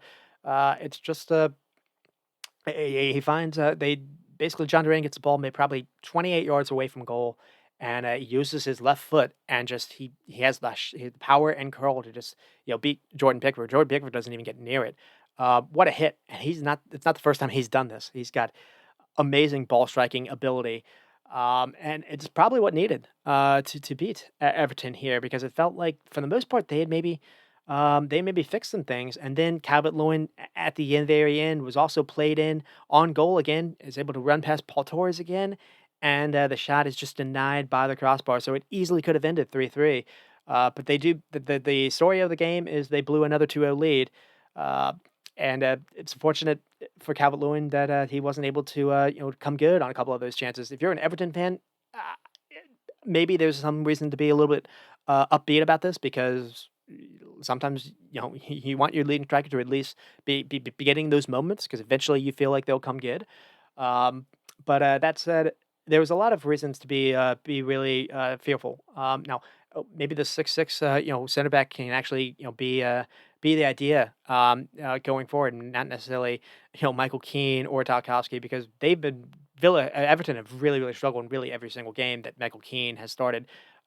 It's not all his fault, but his just it's the Harry Kane kind of formula, or not the Harry Kane, the Harry Maguire kind of formula, and it sucks that I'm always picking on him, but he's kind of the profile defender where the idea is to always retreat, always run backwards. It's never someone that's going to be aggressive because you can't. If he's overly aggressive, the ball over the top will always be on.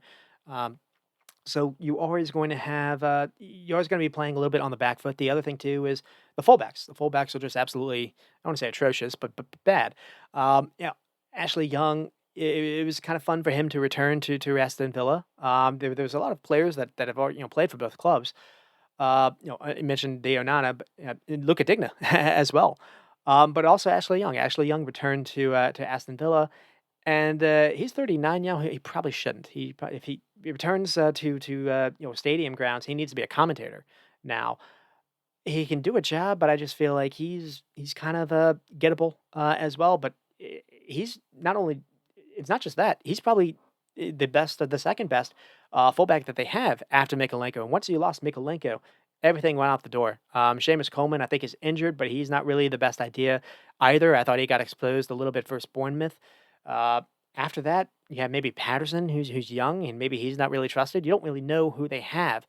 They tried someone versus Spurs in the game that they lost 4-0. I didn't think he had necessarily the worst game, but we haven't seen him since. So I don't know what the idea is with him either. You can't you just the way Sean Dyche likes playing is he likes being very direct and likes taking chances. And by taking chances, you're going to lose the ball. And by being direct, you're going to force people to play in a higher line, and the game's going to be open. And do you have the horses to be able to play that way? I don't know if Everton do, and if two things have to happen, or either or has to happen. He finds a way to get a better back line somehow, and this will be fine or he has to judge how he plays, and maybe he's able to get Calvert Lewin firing a little bit differently, and he can escape that way, or unfortunately they'll go down.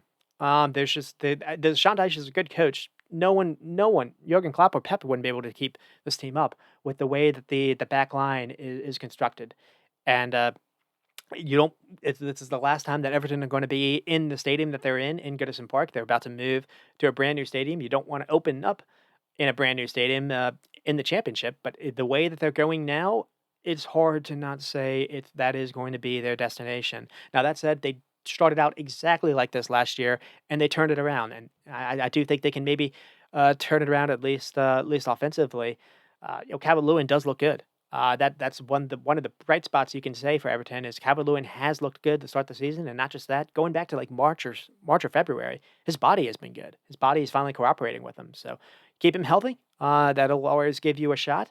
Uh, Maybe this is the best Dwight McNeil has looked in a couple back to back games now that he's been able to score. So that's positive.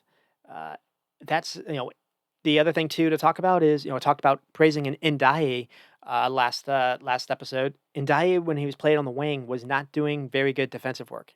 He was oftentimes trying to mark the guy that was inside, whether it was Ramsey or someone else, and it seemed like Aston Villa were really enjoying that. They were basically baiting Ndiaye to try to mark inside or whoever was on the wing, and it was just allowing the open lane for Luka Digna to make basically free runs in, and just Everton could not cope with that at all. So Aston Villa with 2 xG, Aston Everton with 90. Probably Everton was at least over 1 with a couple of chances that Calvert-Lewin had. 17 shots with 8 on target. Everton with 6 and 2, 6 big chances for Villa as well. Possession is probably what you would expect. Aston Villa with 600 passes and 91% accuracy. Aston Villa have arrived to the big stage. Aston Villa are a big team now. There's a reason they're in the Champions League. They're playing like it. And John Duran has arrived, and he's only the backup striker for them. Ollie Watkins scores 2, looks great again. Aston Villa look great again, but it's hard not to just basically the story is John Duran, the emergence of John Duran, and the emergence of Unai Emery trusting John Duran. Now we haven't seen him start a game yet. It's possible we do see him start the next game for them. The game notes I have to stick on Aston Villa, I love how he uses his fullbacks, whether it's Digna or Matson here. I really do love it. Now, you don't have Matty Cash, and they've started to use this Beauregard player. Um, it worked for Everton, but it didn't work last week, or it didn't work in the Champions League game for them. But Beauregard was one of the players that taken off, young player that's just starting out. So basically, what they did is they brought Diego Carlos and they moved Konza to fullback to kind of help them out here. That's another thing too. Aston Villa are in the Champions League. One of the things I've been looking forward to is how would Unai Emery's team play in the Champions League? Normally, he's very good in Europe, and they go on to win 3-0 kind of comfortably. Now it took a while for them to get going. I don't think they had a shot after about 30 minutes in. They get the first goal from Tillemans. I think it's a broken corner kick, and then the team that they were playing, I think it was Young Boys, playing on carpet, which I don't really think is that not really fair for the visiting team. There's a lot of ways to get injuries when you don't really need them. But it's just a really poor pass back to the keeper that Ollie Watkins is able to kind of cut onto. Ollie Watkins is completely fouled and taken out, and it would have been an immediate PK if not for I believe it's Jacob Ramsey that basically ends up putting it away, and then they get a third. I think it's Wallet Watkins or someone else, babe, or it's Amadou Onana. Just has a wonderful strike from distance that makes it 3. And then John Duran came on and he also scored, but he was that was ruled out for I guess a handball that happened earlier in the play. John Duran is special. This Villa team is special. One of the things that's really fun about them is Unai Emery. Going back to the fullback thing, so many teams and managers, and Slot could possibly be this way. I don't really know. I hope he's not. Want to play fullbacks differently. Want to change the role of them. Want to play them in midfield. Want to play them inverted. Want to just not play them out wide and as a normal fullback, or play them high. Sometimes you want to be, just Pep likes playing center backs there at times because the idea is you don't want to be, counted on. But Unai Emery is taking some gambles here. Uh, when he has Matty Cash, he likes doing that on the right side as well, and it's fun because it allows when you're able to do that, you're able to not only get crosses out wide, you're able to keep things stretched where you have to it forces you to defend the whole side of the pitch, and when that happens, everything opens up through the middle as well, and you've got really good players that can feed those balls in the middle, and you got strikers that can that know how to go for goal. You've got someone like a Morgan Rogers that can play either as a 10 or play on the wing can do some damage as well when the focus is on Watkins. A lot of this is happening without Leon Bailey. Leon Bailey was one of the more important players for them last season, and he's been injured, and they still look good. And that is the other thing to talk about with this Aston Villa side.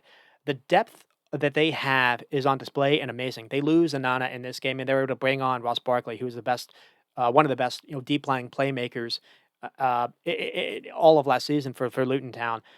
They didn't have Leon Bailey, and you're able to play Jacob Ramsey, or you have Morgan Rogers. You now have a legit someone that you can bring on if something happens to Ollie Watkins, or you can share his minutes with John Duran. Uh, no Matty Cash, and you introduce Beauregard. You've got Ian Matson for Luca Digna, and there are a couple of others. They've James Philogene that can maybe factor in a little bit for them. Uh, this is exciting stuff. And it's fun that it's happening at a club that you just probably wouldn't expect it to. They made a big call when they brought Unai Emery back into the EPL, and he's rewarded them with them for basically having that faith. And they've rewarded him a little bit with the way that they've been able to, bring some players in. Now they lost Douglas Luiz, and they lost Douglas Luiz, and they were still able to bring in, they brought in Amadou Onana for a pretty big fee. They brought in Ross Barkley. If nothing else, they haven't necessarily gotten worse from what they lost. Uh, and by just they've had everyone to buy into this Villa side. No, Emi Martinez could have gone to anywhere, any club for the last couple of seasons, winning those things with Argentina, and he's rewarded them as well. And just everyone has just bought into this, and it's exciting. So we'll see how this goes. It was a very fun story last season. It's a fun story as well. Now that said, Everton still could have drawn this 3-3. So still a little issues maybe defensively, but when you play your fullbacks high, sometimes that can be the risk a little bit. Paul Torres when he's playing in a high line, maybe as good as he is defensively, maybe someone can get him a little bit with the ball over the top. But I'm picking at straws a little bit here. I like what I'm seeing. I like I like the aggressiveness. I like the risk taking. I like it all. I like Unai Emery and Aston Villa. And I think I already touched a little bit on with Everton, so that's kind of just where we are with that. I mean, there are a couple things that can be positive. They were better after the subs, but once Mikolenko went down, their shot went down. And then with Man United and Southampton, probably spend a few less time talking about these games. I got a little time to talk a little bit. So the main thing about this was Southampton started off the better team. The 20 minutes in, Southampton, I think, had 80% of possession. They were actually getting some pretty good looks. They were also, I thought they were turning over. Manchester United had some pretty bad mistakes. Man United started off a bit of a mess. The commentators were starting to talk about it. They were expecting Man United to fly a little bit better after a little bit of the break. Maybe they thought the break would have been good for Ten Hag. Man United started off a little bit of a discombobulated mess. One of the changes was Christian Eriksen played alongside Kobe Mano, which was you would expect maybe to help him out at least with the ball because Casemiro. Everyone remembers what happened last time he played in the Liverpool game, and we didn't see Casemiro in this game. But that wasn't really working. The midfield was still very too slow. Kobe Mano doesn't seem to be as mobile as you would maybe expect him to look. Uh, and the reason why I say that is when Kobe Mano's goes forward, he does feel like he's got a little shift to his game, that's what he is. He's quick as far as being shifty. It doesn't seem like he can cover a lot of distance, unfortunately for them. So that's the reason why maybe they brought in Manuel Ugarte, and that was one of the surprises. We didn't see him start. Ugarte came on in the second half when the game was already killed. But that is what we saw. We saw Christian Eriksen kind of next to KB Mano, and it wasn't working in the beginning. Southampton were able to outrun them a little bit, and they were playing Dallo on the left back. Dallo's position, I think, is his best position or preferred position is probably on the right, but they brought in Mazurai so to make a Dallo fit in the side. They're playing him on the left. They at least have a left back because they didn't have that last season. But Dallo was getting beaten by this kid Dibbling for Southampton and got beat early on, and it led to one of the better shots, forced Onana to make a save, and then later, a couple minutes after that, Southampton were also able to get Dibbling a 1v1 with Dallo, and Dibbling beat him 1v1, and Dallo took him down for a PK. And that is where the game just kind of changed, where Southampton had this early PK. They have Cam Archer take it. It's easy to do this in hindsight, but looking back, I think even the announcers were talking about it. Cam Archer just joined the team. He was at Sheffield. He showed he's got a pretty good strike on him, but he didn't score that many for Sheffield. He's just on the team. It's not like he's necessarily part of your squad for that helped you get out of the championship level, and it's just he's never really taken a PK before. They were speculating, so young as well, and he didn't have the best PK. Onana does very well to read it. If Onana dives the wrong way, it scores. So you can go 2 ways about that, but, Onana is able to save, and people were wondering, or at least the announcers were wondering, Bremerton Diaz also just joined them, funny enough, from the same side in Sheffield United, but he's actually taken PKs, and he's apparently been good converting them. Uh, so a little bit surprising with the PK taker, and then after that, all the air just kind of deflated. It seemed from in the crowd, but also with the players because Man United basically got a second wind. And anytime that Southampton were a little sloppy, or anytime because once in a while like Man United were playing through them, it just Man United were lightning off the counter, like we hadn't seen so far this season. They reminded a little bit what they've been in the past. A lot with Rashford. And Rashford was making runs on the left side and the right side. Right before the corner kick, Rashford actually looked like he was maybe played in on goal, and he forced a very good save by Ramsdale. Ramsdale had a good game. You can say that for Southampton. But you get the corner kick, and then on the corner kick, basically it's they defend the first ball that goes in, but Bruno is able to get on the rebound and basically floats in another ball in, and De Ligt's just wide open for a free header, and good for De Ligt. A bit of a weak bounce backs for De Ligt, bounce backs for Rashford, and Rashford gets the second goal. Also comes from a corner kick, and basically Rashford decides to take something on. He's got the ball kind of top of the box and sees maybe a little lane he can squeeze something in, and is able to just get the curl just a little bit right. And it goes through a lot of players' legs, a lot of bodies, and lo and behold, 2-0, and you go 2-0 at halftime, and then after that, Man United have the lead at 2-0, and that changes Southampton's just kind of game plan entirely. You've got now to find a way to press, and you've got a way to turn Man United over, and you're doing it with Bednarik and Stevens as your center backs. You're just not. Yeah, again, it goes back to the Michael Keane or Maguire kind of dilemma. They're not players that can do that. You can't play in a high line to turn them over. And Southampton, as that game went on, just were not able to do it. Uh, and then basically, I think Stevens even actually gets a red card in that second half, and I think Garnacho scored one very late. Very good finish for Garnacho. To be fair, but that is where the game ended. The only thing to talk about with Southampton was I thought Dibbling played well, and then it was interesting to see a couple of the subs come on. Cornet, came on for them. Player that made some strides when he joined Burnley a couple of years ago, but hasn't really been able to kick on. Maybe we'll see him a little bit further on. But Ukachukwu made his debut. A player that is on at Chelsea. I think that's been loaned out.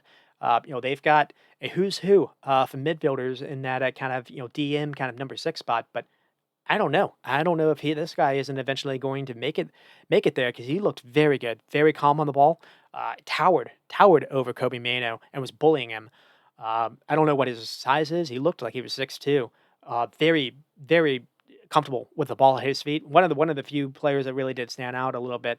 That helped Southampton at least. I thought in the beginning of the game. So that's maybe something to be positive about. Chelsea have. Uh, it's not it's like Antony, then they have, they have Caicedo, as everyone knows, Roman Lavia, who's who of players in that position, but Ukachukwu could be, whether or not the idea is for the future or maybe the near future, he looks very, very good, but that is kind of the one thing to talk about. The other thing too is Cam Archer misses the PK, and unfortunately after that, he goes completely invisible.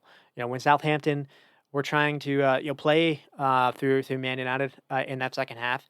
Man United were squeezing them left and right. They couldn't do anything but try to play it long, and Cam Archer could not win any kind of aerials to try to hold on to the ball. They were missing that dearly.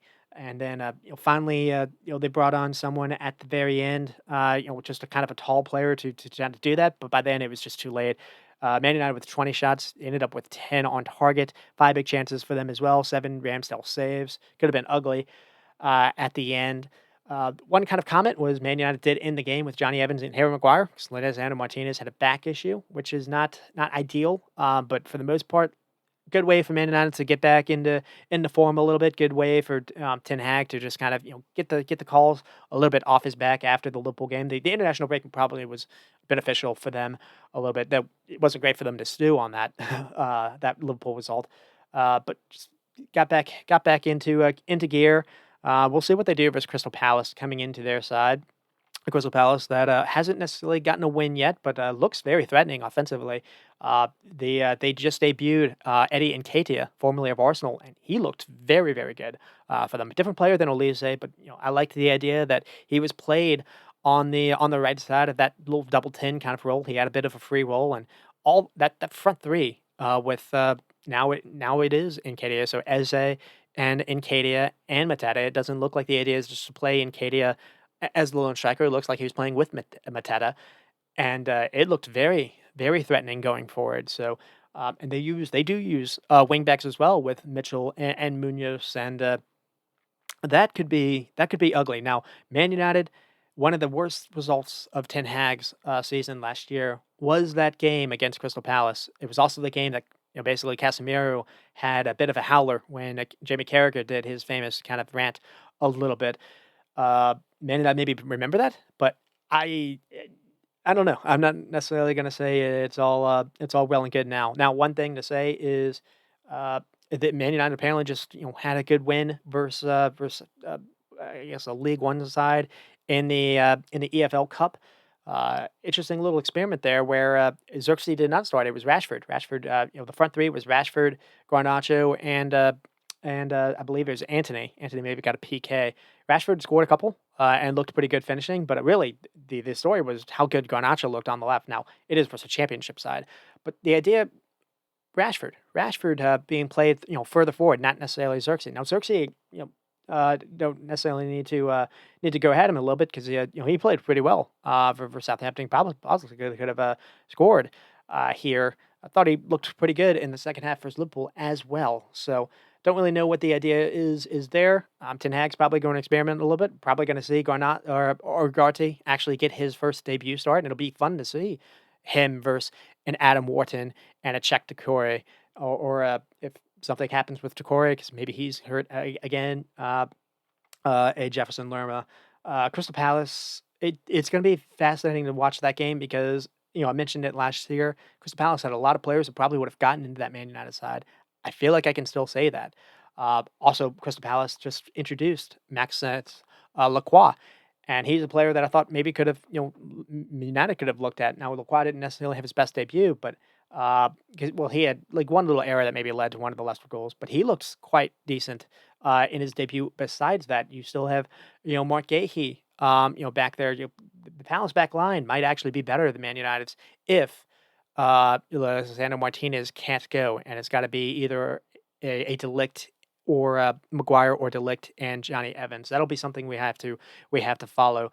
But that'll be what we have for the weekend, and that is all we to say about the Southampton game. Then Chelsea and Bournemouth. Chelsea were completely outplayed, but it doesn't matter because it's all about scoring, scoring in the end.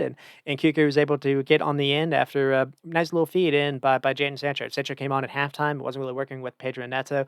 14 cards were used in this game. Very physical. Bournemouth were all over Chelsea, and it's one of those things where it just wasn't going to happen. I think Tavernier hit the bar. I think Bournemouth hit the bar twice. I think Ryan Kinsey hit the bar in the second half. Uh, but Bournemouth again were just all over them. Bournemouth also had a PK in that first half where Robert Sanchez came out, had a bit of a mistake, but he owned up for it for making a pretty good save in that second half. Or after that, to keep it 0-0, and then funny enough, you thought, oh, maybe it'll be similar to what happened with Southampton, where that'll be the thing that changes Chelsea and it gets them in the gear, and it wasn't. Bournemouth was still dominant in that second half. Uh, One thing that was interesting was we did see a bit of a lineup change. We no more Augusto, so we saw Axel Diazi first time this season. He was played at right back, and he was getting absolutely just owned by Tavernier. Fofana and Colwell. Fofana had a poor back pass that kind of led to the PK. And then we saw Caicedo and Vega, who was tried a little bit instead. So no Enzo, no Roman Lavia, and Madueke, Palmer, Neto, and Jackson probably would expect. Chelsea did have a couple of opportunities in that first half where Madueke and Palmer kind of set things up for Jackson. And Jackson just didn't necessarily have his best scoring boots. But other than that, Chelsea were just fully outplayed. It felt like they were getting getting beaten onto loose balls, and it was really easy for Bournemouth to get in behind and to create a lot of moments where the back line was in retreat. Um, and that's just without really having a lot of the ball. No, Chelsea had like 70% of the ball in that first half, and I think they were outshot 2-1, basically.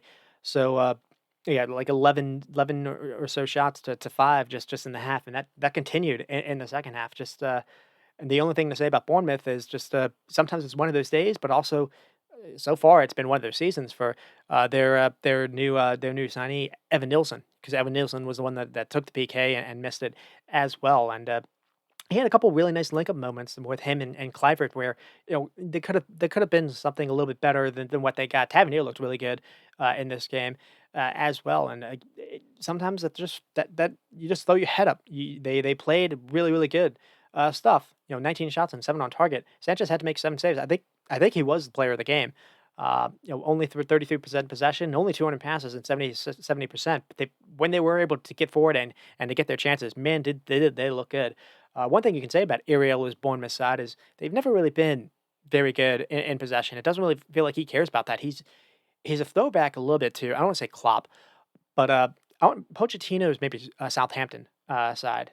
Maybe not really the Spurs. Spurs were just so much more talented, but the Southampton side was very good at losing the ball and winning it back quickly. And this Bournemouth side is very good at doing that. They're not very good with the ball. They lose it a lot, but they also win it back, and they win it back high up. One of the better pressing sides in the league, and we'll see what they do, what they offer versus Liverpool.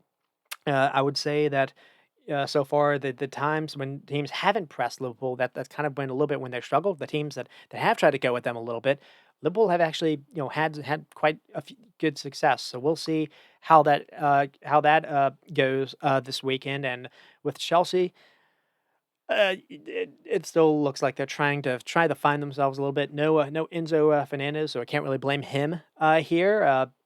I guess probably the thing to talk about with them is Jaden Sancho looked pretty good, and the change that Enzo Maresca made was interesting. He took off Jackson, and what he did was he basically uh, played Yao Felix and Christian and Cuckoo at almost like double tens, and you would have figured probably this wouldn't work. Maybe it would be a little too similar. And not only did it work, I mean, it basically is what gets them the win. Now you don't really remember Felix doing much, but Nkuku was being very good in the box. And he gets basically, he gets a chance that probably Jackson wouldn't have been able to convert because Nkuku turns really quickly. Maybe he gets a little lucky with the turn, but he's quick enough to get to the loose ball and he's able to put it away. Where it just felt like Jackson was struggling in those kind of tight areas a little bit. So not the first that probably the first time that we've seen Nkuku try to play it, basically through the middle as kind of a lone striker. They weren't asking him to play out wide, which is not really his game. They weren't asking Cole Palmer to play out wide either. So uh, this was a bit of a different Chelsea side, and I don't know. It's never bad to win a game, especially away at another team stadium. So that is where we are with that. And then Wolves and Newcastle, pretty exciting game here. I feel like the shots could have been a little bit more than there were, only like 11 or 10 apiece. Uh, but the thing was just very open, very open ended and transition based. Newcastle or Wolves opened up with a bit of a new signing with Andre Trincao. He looked very good, at least in that first half. Didn't feel like he lost a duel. Was unbelievable with his passing. I don't think he lost the ball once. Uh, and Wolves kind of went into this without Willie wingers. They basically played with like four kind of midfielders that are very good with the ball. And basically, the idea was just try to create something for Mateus Cunha or Larson ahead. And they played enough. They played well enough to actually win this game. And they had the lead after Lamina. Very good little dummy by Yao Gomez in the transition. They had the lead going into like the 80th or 70th minute or so. And then just a couple late, just wonder goals from Newcastle kind of steals it. One with Fabian Schär with a very beautiful hit. He hits it really hard, and then I think it deflects off Craig Dawson. So just unfortunate there. And then Harvey Barnes was able to get a 1v1, and he's able to cut inside and just had basically another kind of wonder goal, similar to Hudson Odoi. He's a kind of a throwback winger where he only has just kind of one.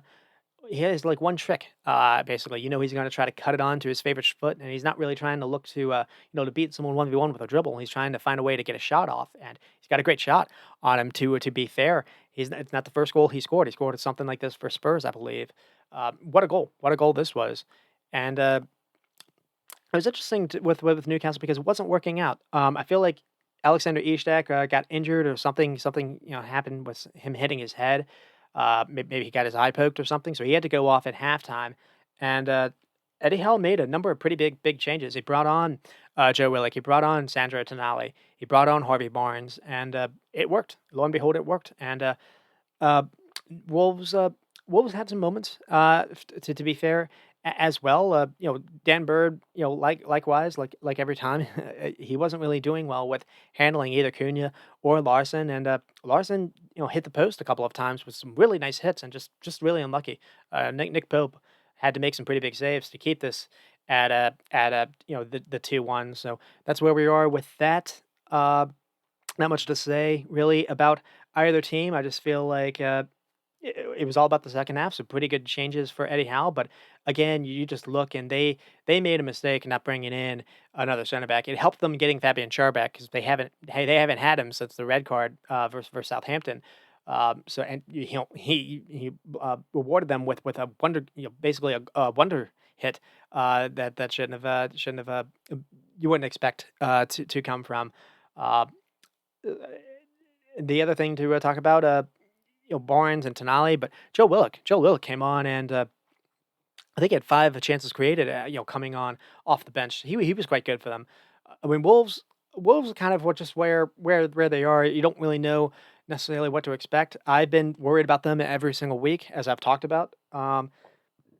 They certainly have some talent here. I liked actually what I've seen between Mateus Cunha and Larson. They seem to have a pretty good understanding. This midfield pairing was seemed to be quite good for them. They were good at holding the ball, holding on to the ball at least. Uh, Maybe defensively that could be some issues. Though that said, they're just beaten by 2 wonder goals. I don't know how much you can really go at that. It's not like Newcastle created a ton. I believe. What were the shots? Yeah, 14 shots, 6 on target, and 12 and fives. Pretty. Newcastle just had 3 shots in the first half, so they did explode a little bit after the changes. Um, for the most part, pretty competitive game. So not much to say either or. And then Crystal Palace and Leicester, like I said, 2-2 with Vardy and Malavini. Malavini getting an early start. I thought he looked good when he came on for Aston Villa. So you get the 2-0 lead. And then Mateta at the very quickly, Crystal Palace were able to strike, and they were able to get the ball out wide to Tyler Mitchell, and Mitchell was able to get that cross in. Again, I like the idea of playing those wider wing backs or fullbacks out in the wings and not necessarily just inside. Mateta at times his run, it could have been offsides. I think it was offsides in real time, and then they looked at it. I don't know if they had enough to really change it. That's one of those kind of 50-50 calls. And then Mateta is able to get a PK, and it comes from just a ball over the top that Nketiah is able to run onto, and he does enough to keep it alive. And then Sarr, running behind him, is able to get a touch where Connor Cody brings him down, and then Mateta is able to convert the PK. Uh, it's one of those where if you're Leicester, you throw your head up because I don't want to say they played good enough to win because they were outplayed, but they did. They have the 2-goal lead, and that's a couple of times now we've seen that kind of Everton have started to do that. That is problematic because it's not necessarily like there was a lot of defensive errors. Really, Connor Cody made an absolute howler. Um, but that is and one thing to also talk about is looking at how they lined up. They played Wank, Skip, and Ndidi, and Ndidi was the guy further forward, which is not what you would expect. He's usually kind of the more defensive guy. He had 4 key passes, and he actually has the forward ball that Vardy ends up scoring on. Um, Andre Ayew getting a start for them as well, former Crystal Palace player, so that was kind of funny. He didn't look good though, and it's interesting how we didn't see Fadawadu and Vardy and Malavini kind of be that front three. Leicester's going to take a while to get going. There are some people that think Leicester have the best shot of staying up, mostly because they have EPL experienced players, but mostly they have an EPL manager. But I don't think Steve Cooper is necessarily. I know he's been talked about highly. Uh, I don't like what I've necessarily seen. I didn't like him at Nottingham Forest, and I don't know. I don't necessarily know if I trust that or not. That could end up aging terribly. I'll have to, I might bite my words if so. But uh, here, I mean, Crystal Palace with 20 shots. Leicester only have 9, and it was kind of similar with Aston Villa. They're not able to create a whole lot so far. Crystal Palace with 20 shots, and only 4 on target though. That they need to kind of find a way to fix that a little bit. Good for them to get Mateta going because it's taken a while for there. I like the additions that they brought in though with Lacroix, with Sarr. Finally got to see him get a uh, get some not just get some minutes, but contribute a little bit to getting a goal. He helps with the PK. Uh, and Kade, I really liked what I saw with him, especially having that little free roll. He's strong on the dribble. It looks like he's got a little freedom. It looks like he was combining well with Eze and Mateta. He had a couple shots at goal as well, and just barely missed. But he looked quite hungry and quite good. I liked the addition of Kamada. If they don't, how they use him will be interesting. If they try to play him a little bit more deeper and try to it'll be interesting to see what they do with him. But there's a lot to like about this Palace side. Still them keeping Adam Wharton as I mentioned. So no Elise. So it is a little bit different, but still threatening and still good. And Mateta, I think Mateta has a chance to actually be France's starting striker, not Mbappe. So we'll see if that necessarily pans out or not. But Mateta's got that just physical presence, and he's not bad with his back to goal, collecting it. He can link up, and he's such a physical threat in the air. He makes clever runs. That he's a good finisher. It's funny to say that because he's kind of come out of nowhere. Um, but he was so good for them in the Olympics, and I think that one of the reasons why Palace have kind of gotten off to a slow start this season is Mateta maybe did have a longer summer than others because the Olympics only ended basically a couple of weeks before the season started, so he didn't really get an off season. Maybe his legs are drained a little bit from that, but he got it on the goal sheet here, and that is all I'll say about Leicester. And then with West Ham and Fulham, ends 1-1 with a goal at the very end. While Jimenez gets the first one for Fulham, and a really nice little eat run by Emil Smith Rowe to keep the ball in play. Comes from a nice little ball over the top by Pereira, and I've kind of been wondering, is that the best way to play Pereira? But at least it worked out here. Looked like Fulham had complete control of the game. To be honest, they had a PK shot in the first half as well. They had 20 plus shots. They really were dominating West Ham, and then lo and behold, there's a late throw in, and they allow Jared Bowen to get in behind them, and Jared Bowen's able to square it into Danny Ings, and Danny Ings is able to convert it. Really nice first touch to collect it, and then he's able to find the corner. Fulham did have a couple of debuts in this game as well. They started Anderson, who just left Crystal Palace. Uh, Anderson looks like he's going to be the Tosin replacement. So you have Anderson, who's a pretty good fullback, and then you have Bassi, and then Teddy and Robinson as your fullbacks. And then Pereira and Lukic still kind of looking to find a way to find who's going to be that Paulinho kind of replacement. Sanderberger hasn't really been able to get his starts yet. Harrison Reed either, but that's kind of the thing. A lot of those players came on in the second half, and maybe they're switched off at the final end because the tying goal happened, basically in the last minute of the game. 21 shots and 5 on target for Fulham. Frustrating result for Marcus Silva's team because they were the better side. West Ham with only 11 and then 3 on target, and they made the last one count. Still trying to find a way figure out what West Ham are going to be. Obviously, Bowen's always going to be good. Kudus, you imagine, is going to be good. They haven't been able to get Fulkirk going yet. In this game, they started off without Paqueta. It was Suchek that tried in that 10 role. That wasn't working. They finally brought in Paqueta in the second half, but still a work in progress. And if you look at a team that's probably going to struggle, it shouldn't really struggle, but possibly is going to be near that 15, 16 mark as we get into March and April. I could see it being West Ham, but we'll have to see it. I'm not going to say that's because of this would have happened because they left Moyes and this is what they get. They've got a lot of attacking talent, but Fulkrug needs to really get going for them because if not, then Antonio is maybe showing his age. Where you're going to go with the striker spot? You still have Guillaume. He hasn't really gotten going yet. Somerville has taken a little while to get going yet. They did do a little recruitment in the summer to try to bring some players in, but those players haven't really hit the ground growing for them yet. Still a lot of time though. A lot of players have coming in. They made some changes at the back line as well with Tadebo, with Max Kilman. So still, Wan-Bissaka has come in. So a lot of players. Been a lot of turnover. So that could be some of it as well. There's still a lot of time for West Ham to get sorted with Fulham. Fulham actually have things kind of already figured out a little bit. They've lost like I said Pereira, they've lost William, but for the most part, the players that they brought in have been doing well for them. Emil Smith Rowe keeps having pretty good performances. Now I don't really know if because Smith Rowe is actually having a pretty good go of it. Maybe you're losing a little bit what Pereira offers as far as being a number 10. You're playing him further back. But this is, they created enough to win the game, and it just has to be frustrating that they weren't able to see it out. And then Brighton and Ipswich, as I mentioned, scoreless. Not much to say about Ipswich. Kind of the first couple of games where it's hard to really gauge where they are. I think they only had 5 shots, maybe even one, just only one on target. They did have a couple breakaways where Hutchinson was able to get going after a mistake by debut Kalidagu of Brighton. Lost the ball, and Hutchinson did have a pretty good long run into the box, but his shot was right at the keeper. And then I think D-Lap had a really nice ball carry. He was able to go pretty much the whole length of the field and had a really good effort on it. Just was denied by the post, but yeah, Ipswich couldn't really get onto the ball. Brighton dominated completely. Brighton looked good. They just one of those days for them. They've lost Billy Gilmore to Napoli, and they've changed the midfield around a little bit. Because of the James Milner injury, it's given a shot for Yassine Ayari. This player they brought in a couple of years ago in the Swedish league. He looks very, very good, and he looks very good next to Carlos Baliba. And Carlos Baliba continues to impress. Anytime you watch Brighton, he always shows up. Good, already big, physical, defensive-minded kind of midfielder, pretty good with the ball at his feet as well. And he was getting forward in this game. And Welbeck and Ruder were tried together.